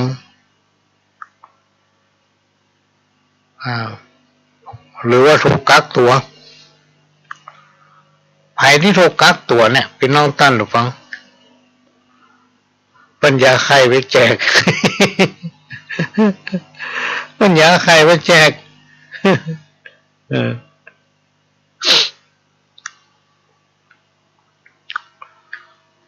เอาไข่พ่องมาม่าพ่องเงี้ยไปแจก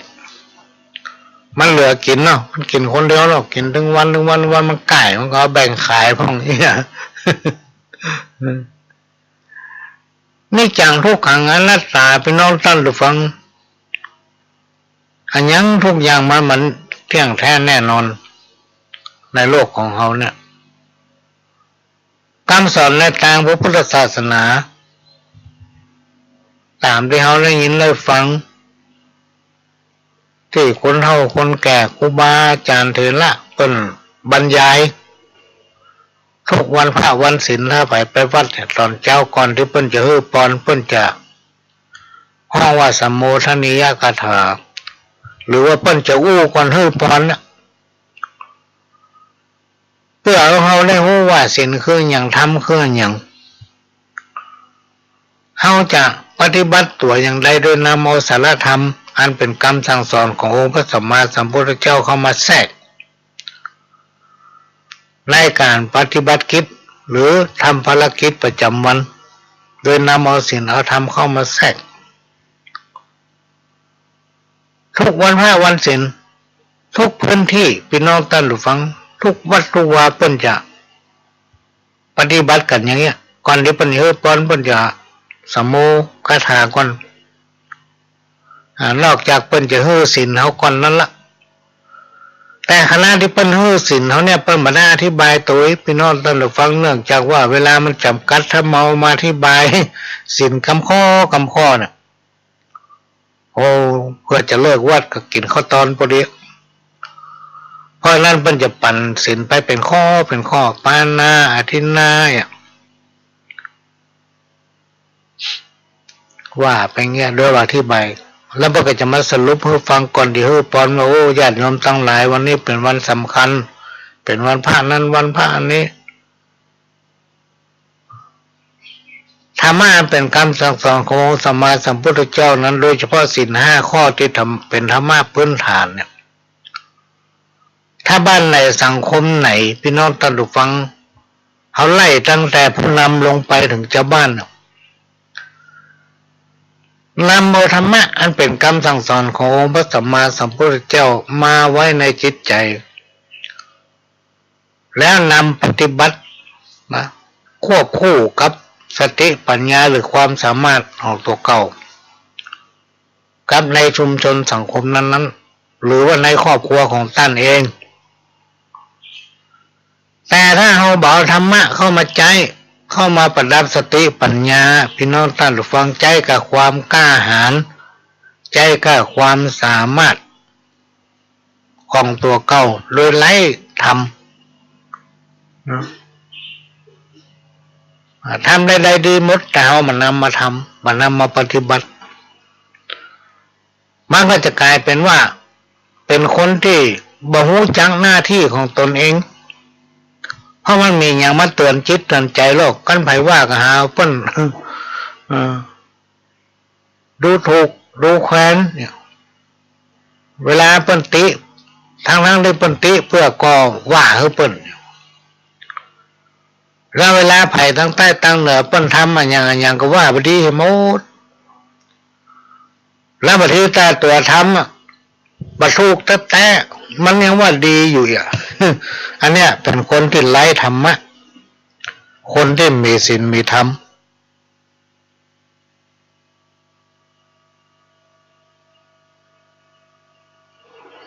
คนที่ไร้ธรรมะคนที่มีศีลมีธรรมเนี่ยพี่น้องท่านผู้ฟังมันชอบทำมันอย่างตามอำเภอใจ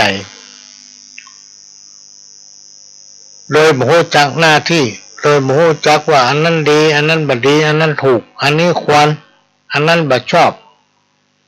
แต่อันนั้นมันบ่ใช่หน้าที่ของเขาเลยทำกันไปเลยโบราณอาจารย์ครูบาอาจารย์ผู้น้อยผู้นานผู้วิไม่วิท่านผู้รู้ราชบัณฑิตเพิ่นนึกเปรียบให้ฟัง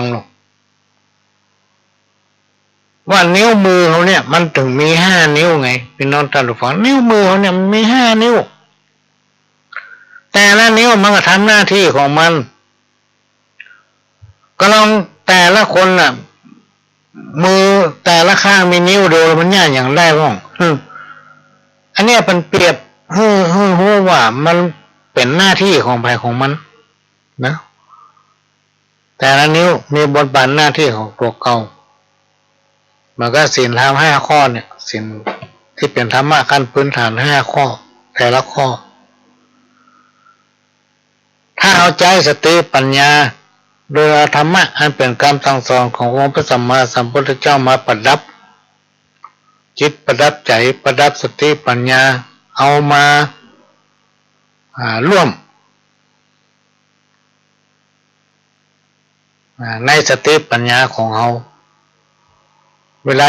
จะทำมันอย่างก็ให้พิจารณาว่านี่ควรหรือนี่บ่ควร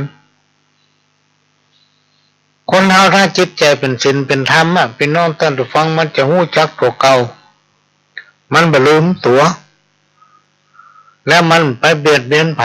ไปเหยียบย่ำไผเพื่อปั้นตำก้อยมองใจจะต้องให้เกียรติเริ่มต้นตั้งแต่ตัวเองให้เกียรติตัวเก่าไปจนถึงคนอื่นๆนะเขาจะต้องหันใจเปิ้นถึงจะหันใจเขาถ้าเขาให้เกียรติเปิ้นก็ให้เกียรติเขาสิ่งไหนที่ช่วยเหลือกันได้ก็ช่วยเหลือกันไปสิ่งไหนที่อภัยกันได้ก็อภัยกันไปมันถึงจะอยู่ร่วมกันได้พี่น้องท่านผู้ฟังในหลักของความจริงในชีวิตของคนเราเนี่ยซึ่งทุกคนเนี่ยพี่น้องท่านผู้ฟังมันจะต้องเป็นไปตามวัฏจักรนะเป็นไปตามหน้าบุญของใครของมันที่สั่งสมมาไว้แต่สรุปแล้วมันถึงอายุไปถึง100สักคนน้อยนักที่อายุจะถึง100ทุกคนเกิด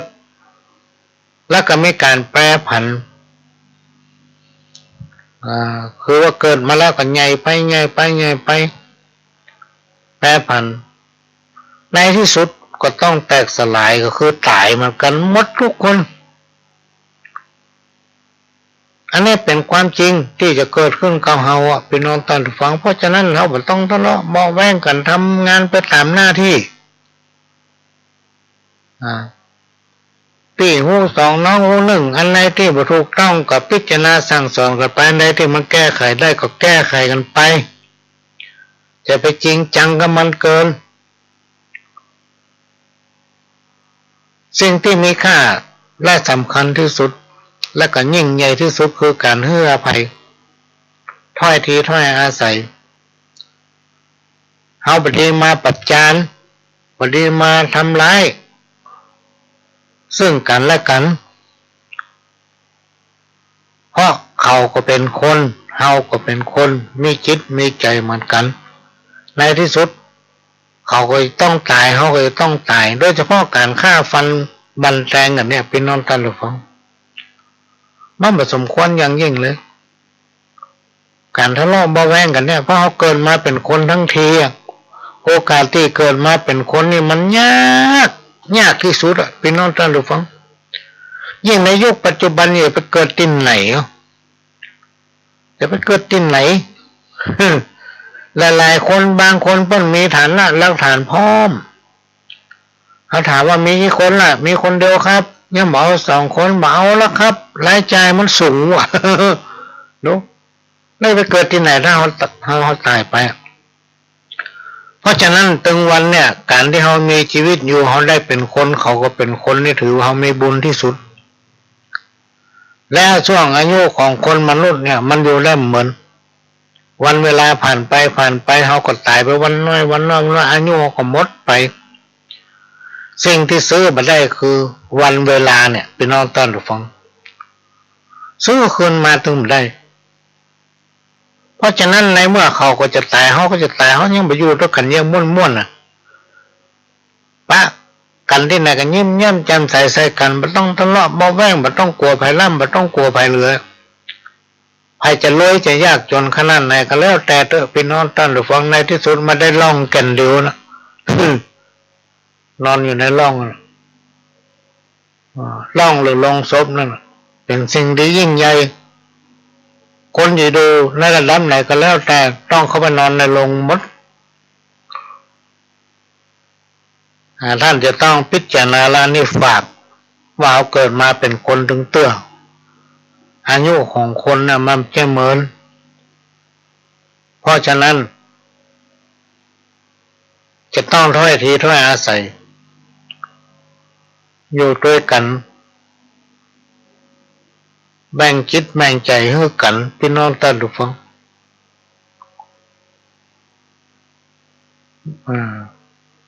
ภาระหนี้สินของกินของใจยังตกต่ำใต้อิจใจหมดหวังรายได้ก็กลับบอกว่าอันยังเศรษฐกิจก็พังถอยหลังลุล่มงมซอมหลงคิด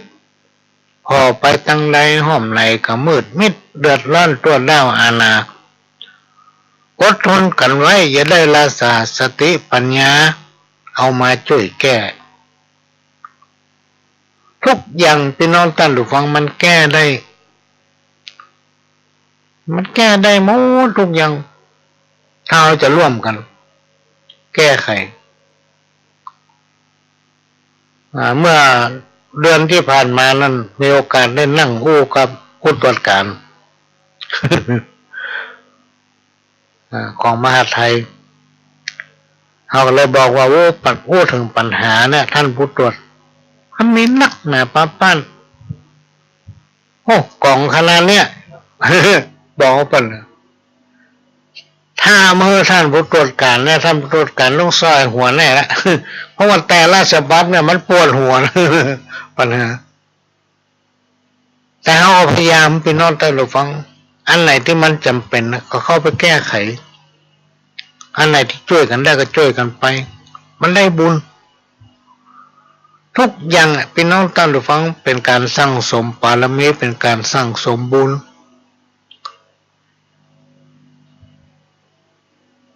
เนี่ยถึงได้ห้องเอาธรรมะเรียกร้องเอาวิถีพุทธเข้าสู่สังคมชุมชนนะเพราะถ้าธรรมะบกรรมมาในโลกาวินาศแน่คนมันจะเลาะเบาแวงมีการมีงานเกยชกชิงวิ่งเล่าจะตีจะฆ่าจะฟันกันลองติดตามข่าวเด้อพี่น้องท่านผู้ฟังน่าจะแก้ได้แน่เพราะคนมันนักขึ้นยุคแต่ก่อนนี่สมมติเราอยู่บ้านหนึ่งประชากรในหมู่บ้านนั้นมันจะมีกี่หลังคาเป็นหู้จักกันหมดอยู่ถ้าเราจะไปหาไผ่เขาหมูที่เราไปถามตั้งหัวบ้านเป็นก็บอกโอ้มีหางบ้านพวกนี้ถ้าเอาไปทางหางบ้านเราไปถามเป็นโอ้มีทางหัวบ้านพวกหรือมันมีปอกต่างกลางไปหาคนนั้นคนนี้ไปถามคนเถอะบ้านเป็นอยู่ตั้งนั้นเขาจะบอกมาถึงปัจจุบันเนี่ยพี่น้องท่านผู้ฟังถ้าเปิ้นมาถามคนนั้นคนนี้เขาตอบมาได้เลยเพราะอย่างเขาตอบมาได้เพราะคนมันนักหลายพื้นที่มาอยู่รวมกัน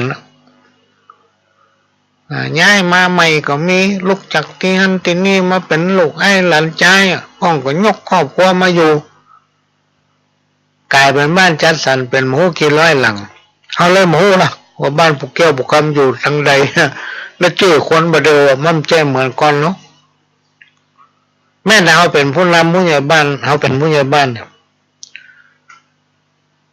บางทีมาถามชื่ออันนี้เขายังไม่รู้จักเลยพี่น้องท่านผู้ฟังพ่ออย่างพ่อคนมาเดิมเปลี่ยนชื่อ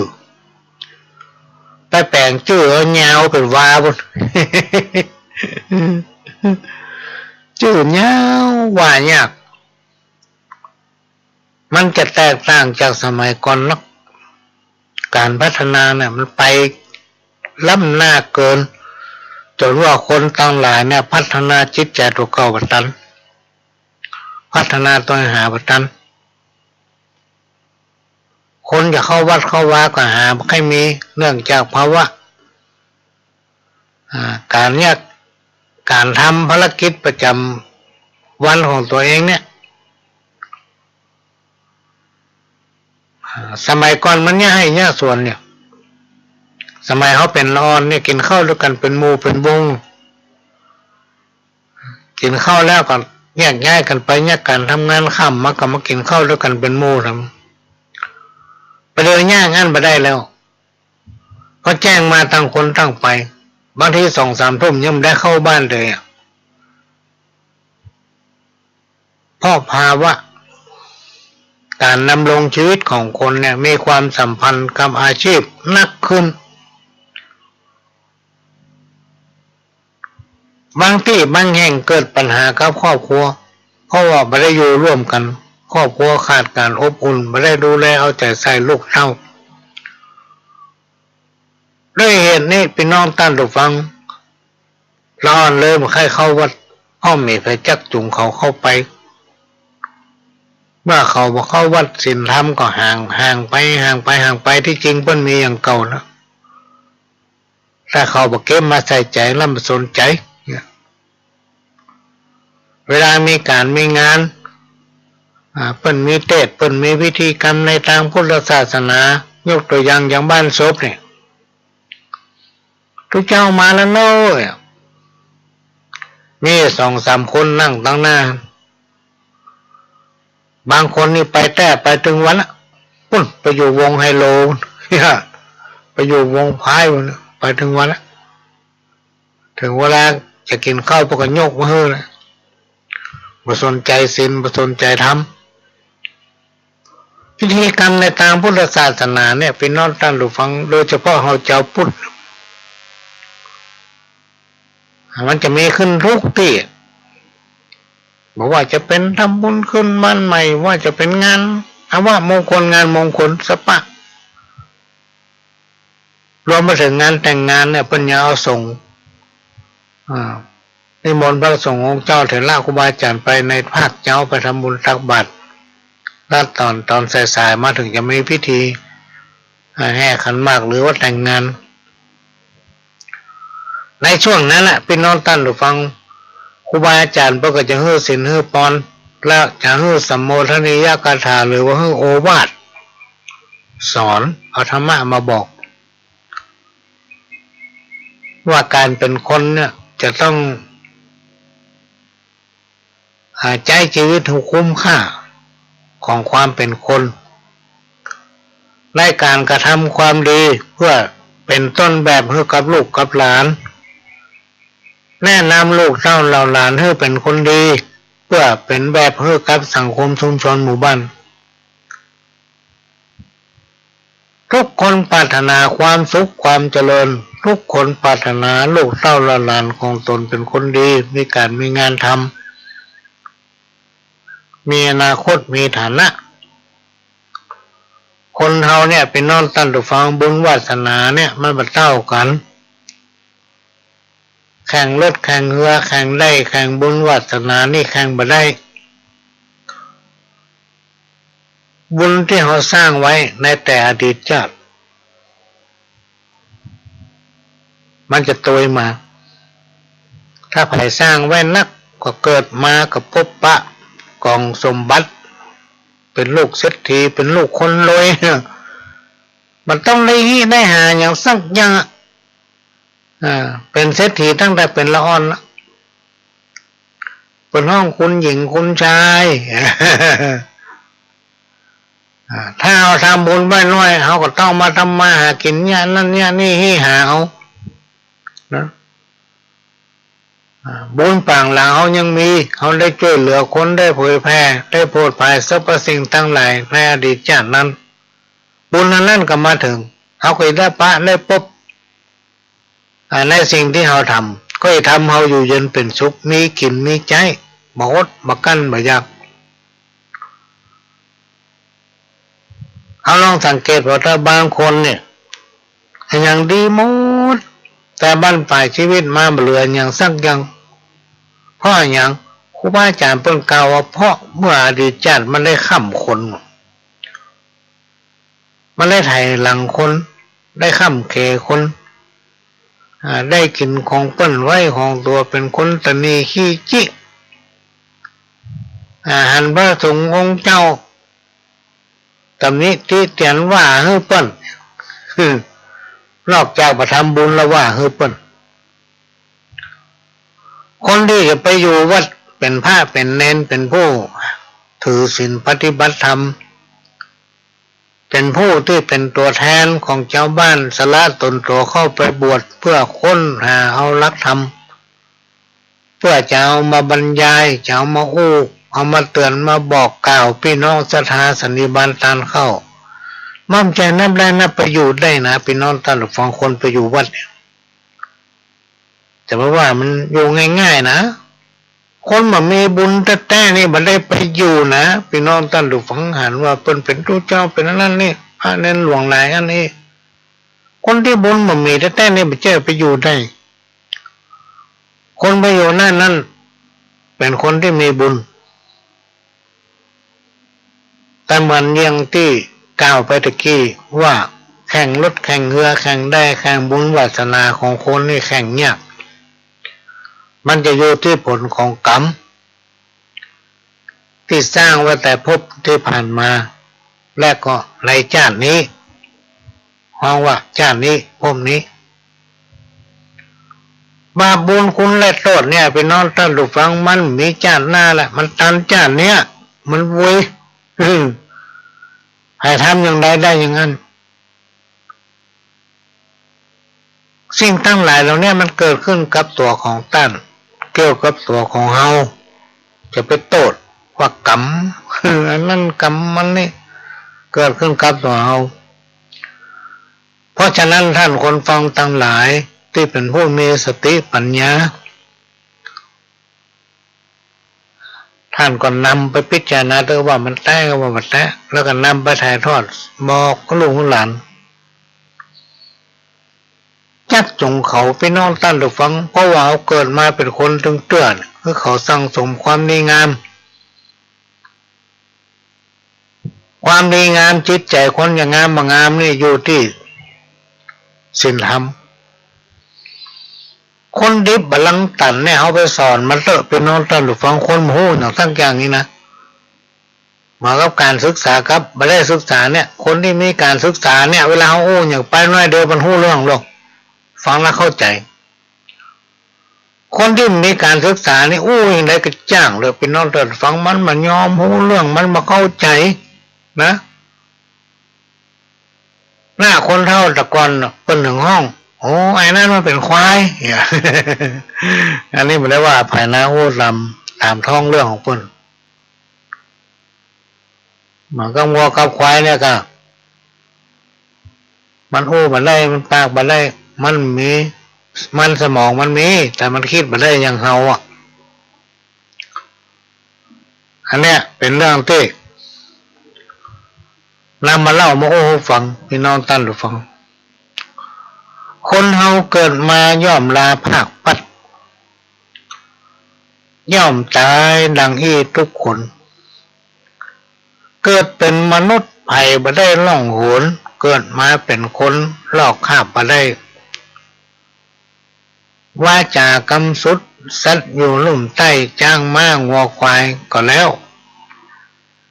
เป็ดไก่หมูหมาจีวาบักแก้วก็อยู่บ่ได้สักอันเมื่อเกิดมาแล้วก็ตายเหมือนกันอายุไขมันสังขารมินสั้นอันนี้แปลว่าเป็นกรรมจมคนเท่า ก็มาอ่านมาฝากคือฟังว่าเขาจะต้องพิจารณาพี่น้องท่านผู้ฟังเพราะว่าเขาเนี่ยเป็นผู้ที่มีค่าทุกคนเนี่ยเป็นผู้ที่มีความประเสริฐ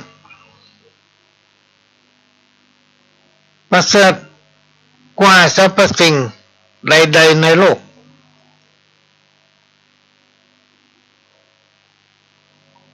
เฮาชื่อว่าเป็นสัตว์ร่วมโลกกับสรรพสิ่งทั้งหลายเหมือนกันแต่เฮาเป็นสัตว์ที่ประเสริฐพี่น้องท่านผู้ฟังแม้แต่ผีสางบลางดงแต่ปลาฮักทั้งหลายก็ยังไหวเฮาน่ะมันขวายเฮาที่เฮาได้เกิดมาเป็นมนุษย์แต่บุตรเทวดานี่เพิ่นพาธนาลงมาเกิดเป็นมนุษย์เพื่ออันหยังพี่น้องท่านผู้ฟังเกิดมาเป็นคนเนี่ยมันสามารถทำมันอย่างก็ได้หมดจ้ะทำอะไรที่มันดีงามมันเบียดเบียนเปิ้นมาทำเมื่อตัวเก่าเสียหาย ปั้มเป่งปารมีธรรมโดยการทำบุญโดยการช่วยปนทนุบำรุงพุทธศาสนาเข้าวัดเข้าวารักษาศีลกินธรรมบางคนบอกว่าฟังกรรมธรรมกินพี่ดำกับข้าวหนูฟังกรรมขี้เหล้ากินขี้ลาบถึงวันฟังกรรมขี้เหล้านะกับพี่น้องถ้าหลุดฟังมันพิษกันถึงวันละพอขี้เหล้ามันถึงโอ้กรรมใหม่ลืมกรรมเก่าอยู่ให้แล้วซ้ำไปกับซ้ำใหม่ให้ละก็เรียกกันยิงหัวกันก็เรียกว่าฆ่าหัวกันพอขี้เหล้าลองฟังข่าวกันลองติดตามข่าวพอนี่ก็เอามาฟังว่าเป็นข้อคิดมาฝากไว้เป็นข้อคิดพี่น้องท่านผู้ฟังเชื่อไปเชื่อกันมาว่ากัน มันใช่ว่าคนโอ้แล้วมันดีขนาดไหนเนาะมันดีมากเลยที่มันโอ้มันเนี่ยมากับพอดีท่านใดหรอกพี่น้องท่านผู้ฟังคนเฮาเนี่ยถ้าทำดีหมดกูอย่างนี้นะมันเป็นไปไม่ได้หรอกแต่ว่านี่ประหลวงได้ติดตามข่าวในทีวีเนี่ยจำได้ช่องในเปิ้นว่าในช่วงเนี้ยเปิ้นกำลังวันนี้เป็นวันสุดท้ายแล้วค่ะหรือว่าไม่ใช่น่าจะแม่นวันสุดท้ายแล้ววันพรุ่งนี้จะมีการเลือกตั้งผู้ว่ากรุงเทพมหานครและกรุงเทพพัทยาพุ่นมีคนหนึ่งประกาศว่าถ้าใครมาบอกว่าถ้าผมได้เป็นผู้ว่าเนาะผมจะแก้ไขปัญหาเรื่องน้ำท่วมจะไปเชื่อมันจุเนาะมันโกหกเนาะมันแก้ไปได้หรอกอย่างที่ผมหลวงโอ้เมื่อขึ้นต้นรายการไม่จะไปแก้ได้อย่างใดเป็นนอกตันหรือฟังน้ำท่วมบ้านท่วมจองเนี่ยเพราะอย่างละเมืองไส้ไกลว่ามีที่เสือน้ำก็มีแล้วอ่ะตึกถึงมดแปลงตึกแปลงบ้านจัดสรรถมเป็นอันนั้นถึงมดละมันแก้ไปได้หรอกเพราะละเมืองมันโดนถมไปหมดคนนั้นว่ามันจุเนาะเป็นไปไม่ได้เนี่ยคนเอาอ่ะพี่น้องท่านฟังหลายอย่างนี่ก็มาโอ้สู้กันฟังช่วงนี้อย่าให้พี่น้องท่านฟังเทปเก่าสักแป๊บนึงเดี๋ยวมาปากันลำรอบนึงเชิญครับสาธุในบุญนั้นพร้อมเพียงกันบ่เดือดร้อนเหมือนเปิ้นตั้งภาคอื่นๆตามข้าวที่เฮาหันบางพ่องนี่ป้อมมีกินแม่แต่ที่อยู่อาศัยก็อยู่บ่ได้เพราะว่ามีสตางค์ให้เปิ้นจะกินก็ยังบ่มีนะฆ่าตัวตายไปเนี่ยยังไปสะปะสะเพ็ดก็มีปัญหาทุกด้านเลยลองดูข่าวพอเถอะพี่น้องชาวเหนือเฮายังบ่อย่างนั้นเพราะเฮามีพระพุทธศาสนาเฮาเป็นชาวพุทธเฮามีพระพุทธพระธรรมพระสงฆ์มีพ่อแม่มีบรรพบุรุษครูบาอาจารย์มีผีผู้หญาฮักมีผีหอผีเฮือนมีตือปลาฮักเกิดคุ้มครองรักษาก็ให้ทุกคนมีสุขภาพสมบูรณ์แข็งแรงและระวังเรื่องอาหารอย่างเดียวเพราะอากาศมันร้อนขนาดพี่น้องท่านผู้ฟังอย่าเพลินถือว่าเงินนั้นเป็นใหญ่จิตใจเหนือสิ่งใดล้ำค่าความสุขความทุกข์อยู่ที่ใจคนเราทุกคนว่ายวนเพราะผลของกรรมคนเราเนี่ยพี่น้องท่านผู้ฟังเราจะไปเพลินจะไปถือวันแน่เพราะว่าเรามีสตังค์นะคนที่มีสตางค์กันมีสตางค์ตึงวันนี่ค่ามันเต่าเดียวกันนะพี่น้องท่านผู้ฟัง 4 ทุ่มก็ร้องมาเข้าบ้านกันเจอตำนวนบางโดนเงียบเป็นห้ามมันนั่นห้ามมันนี่ก็จำเป็นต้องปฏิบัติตามกันหมดเวลาตายเป็นโรคไล่เข้ามาไผ่ก็บอกใกล้อย่างเดียวกันเพราะฉะนั้นสิทธิของคนเราเนี่ยมันจะเต่ากันนะพี่น้องท่านผู้ฟังที่เอาวัดกันมาได้ ที่มันเป็นสิ่งที่ล้ำค่าที่สุดของคนเราคือจิตใจเราจะงามจิตใจเราจะดำจิตใจเราจะสูงส่งหรืออย่างใดเนี่ยมันมองกันออกพี่น้องท่านฟังพอกันออกจะมีความสุขหรือว่าจะมีความทุกข์มันอยู่ที่ใจนะถ้าเราพอใจในสิ่งที่เรามียินดีในสิ่งที่เรามีอยู่ถึงวันเนี่ยเราก็มีความสุขได้พี่น้องท่านทุกท่านไม่ต้องเลยขอเราได้อยู่อย่างเปิ้นได้กินอย่างเปิ้นถ้าเราสอบเนี่ยการทำงานเป็นต้นว่าเรามีอาชีพใดอาชีพหนึ่งเราได้เนี่ยตามใจเราของอย่างนี้มันต้องเนี่ยตามใจที่เราชอบก่อนนะพี่น้องท่านทุกท่านฝืนใจตัวเก้าไปเชื่อได้สิ่งทั้งหลายที่กล่าววันนี้เปิ้นฮ้องว่าเป็นผลของกรรมผลของกรรมของภัยของมันเขาบ่สามารถที่จะรู้ได้ว่าเมื่อในอดีตชาตินั้นเขาเป็นอันหยังเขาได้ทำอันหยังไว้เขาจะยากดีมีจนเขาบ่สามารถที่ยังรู้ได้แต่พิจารณาถึงได้พี่น้องท่านทุกท่านถึงได้อย่างไรโอ้กูเกิดมาจากนี่อันนั้นกูก็มีอันนี้กูก็มีที่หมอนั่นยังมีหมอนั่นยังได้หมอนั่นถูกหวยรางวัลที่หนึ่งหมอนั่นถูกหวยรางวัลที่สองเนี่ยทุกเดือนถึงสักวันเนี่ยดังละจะต้องมีคนถูกหวยประกาศข่าวกันทั้งนั้นละ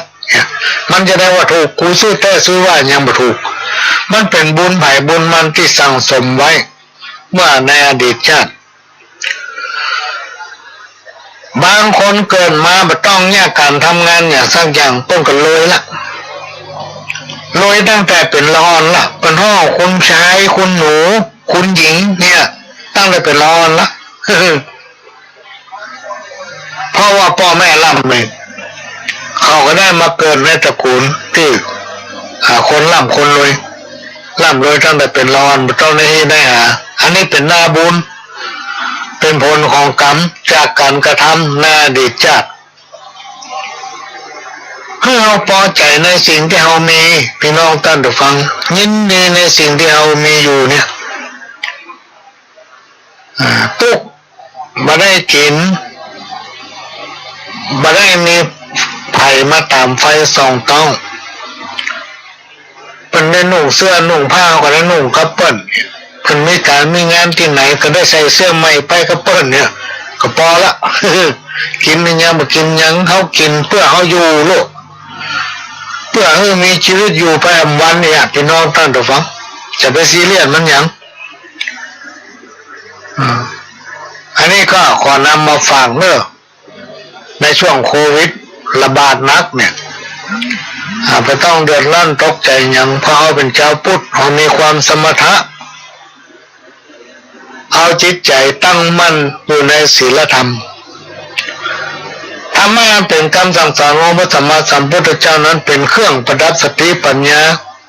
ที่เอาไปฟังเทศน์ไปฟังธรรมไปวัดครูบาอาจารย์ต้น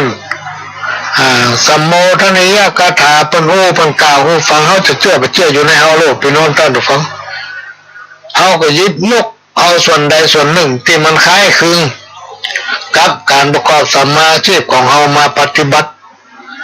แล้วมันจะมีผลขึ้นมา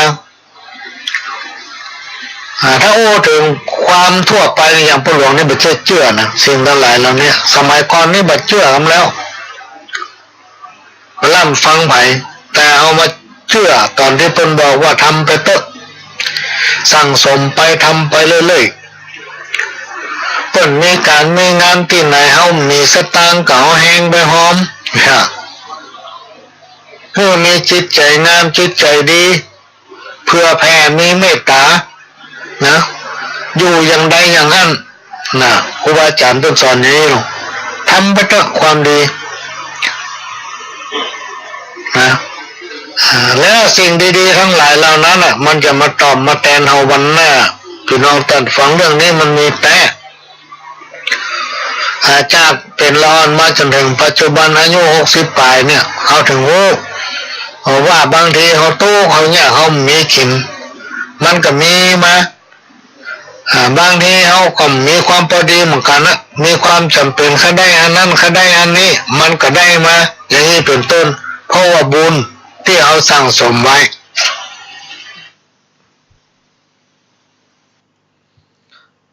ขณะนี้พี่น้องท่านผู้ฟังก็กำลังรับฟังรายการสาระสปะร้อยอันปันเรื่องจากสถานีวิทยุ FM 104.50 เมกะเฮิรตซ์วัดไฟหินวัดไฟหินตั้งอยู่ตำบลสุเทพอำเภอเมืองจังหวัดเชียงใหม่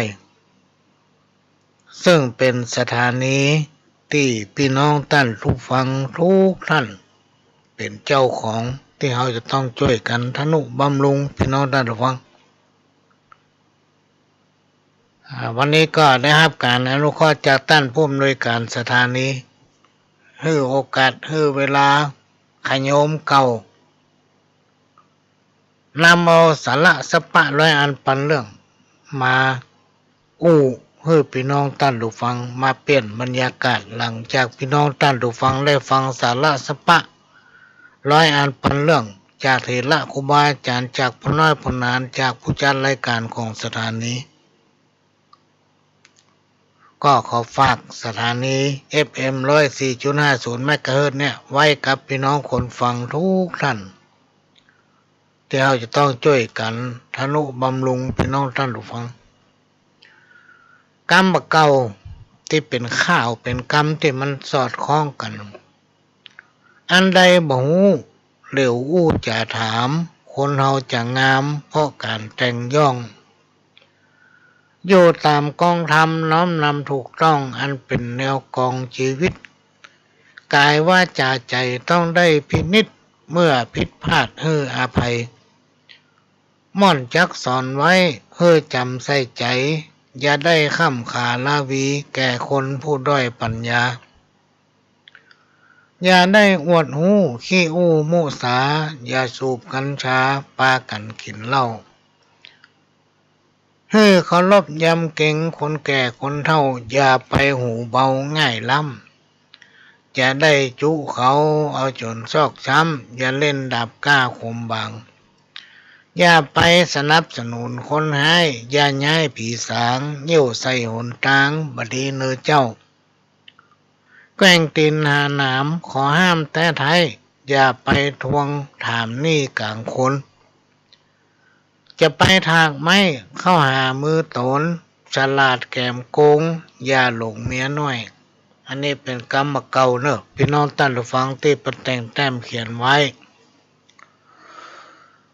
กรรมเก่าทำกรรมหนึ่งที่เป็นคติเตือนใจโบราณเพิ่นว่าถ้าไข้ตายโหงมันขึ้นต้นไม้กั้นไข้ตายเป็นไข้มันนอน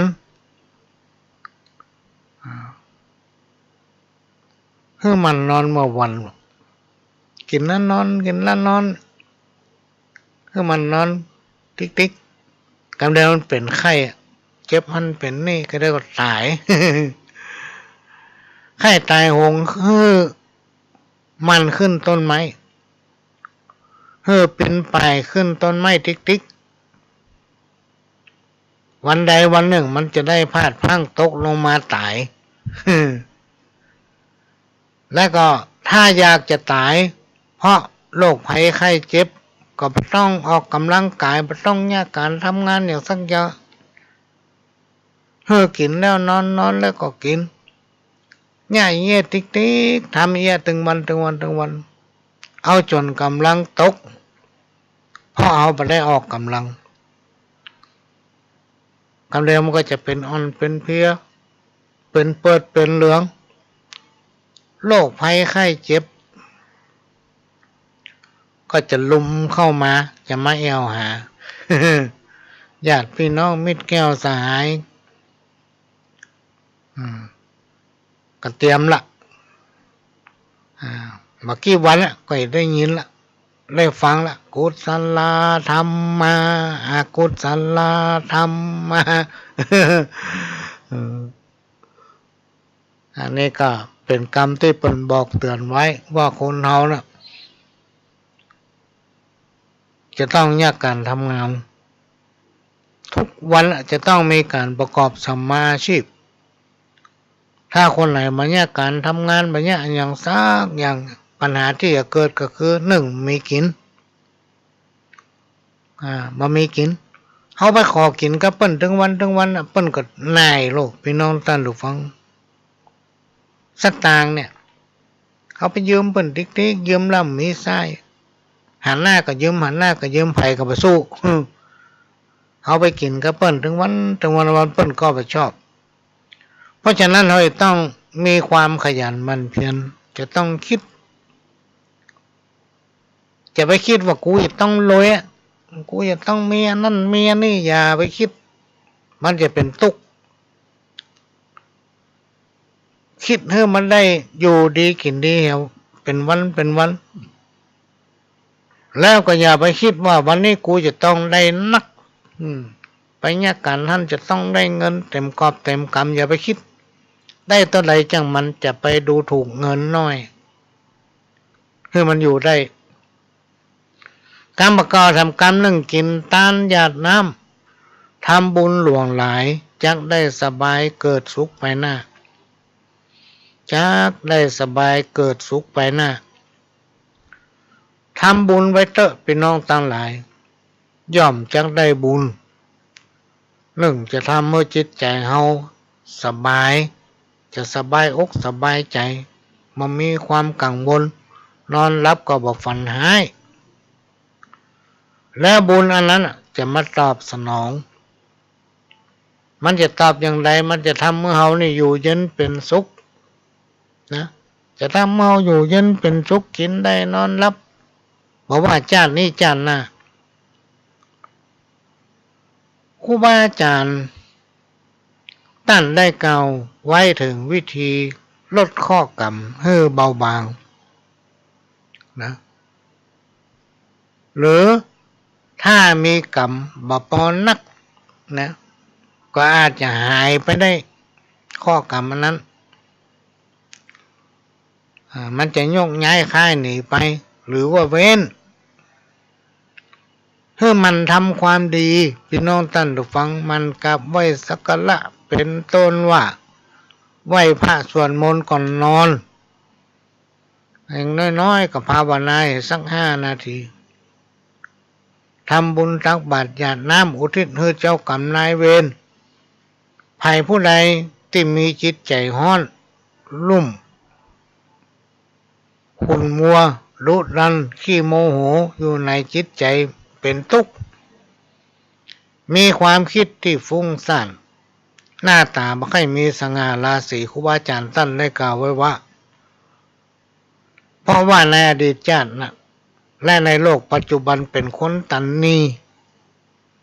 ในการทำบุญบ่ให้กินบ่ให้ทานบ่มีความเคารพเลื่อมใสในพระพุทธศาสนาบ่ฮื้อสิ่งของแก่ผู้ตกทุกข์ในยากมักมีแต่ความลุ่มหลงมัวเมาทำให้ชีวิตพบปะแต่ความลุ่มร้อนมาถึงตรงนี้เวลาหมดละพี่น้องท่านผู้ฟังหมดเวลาพอดีประหลวงก็จะขอนำรายการนี้จากพี่น้องท่านผู้ฟังไปก่อนขอให้พี่น้องทุกท่านคนฟังคนดีทั้งหลายคนใจบุญทั้งหลายได้ประสบความสำเร็จในชีวิตกินได้อยู่ดีมีสุขเหมือนกันคู่คนจากกับผมผู้หลวงสว่างท่านอาจารย์ขอสวัสดีครั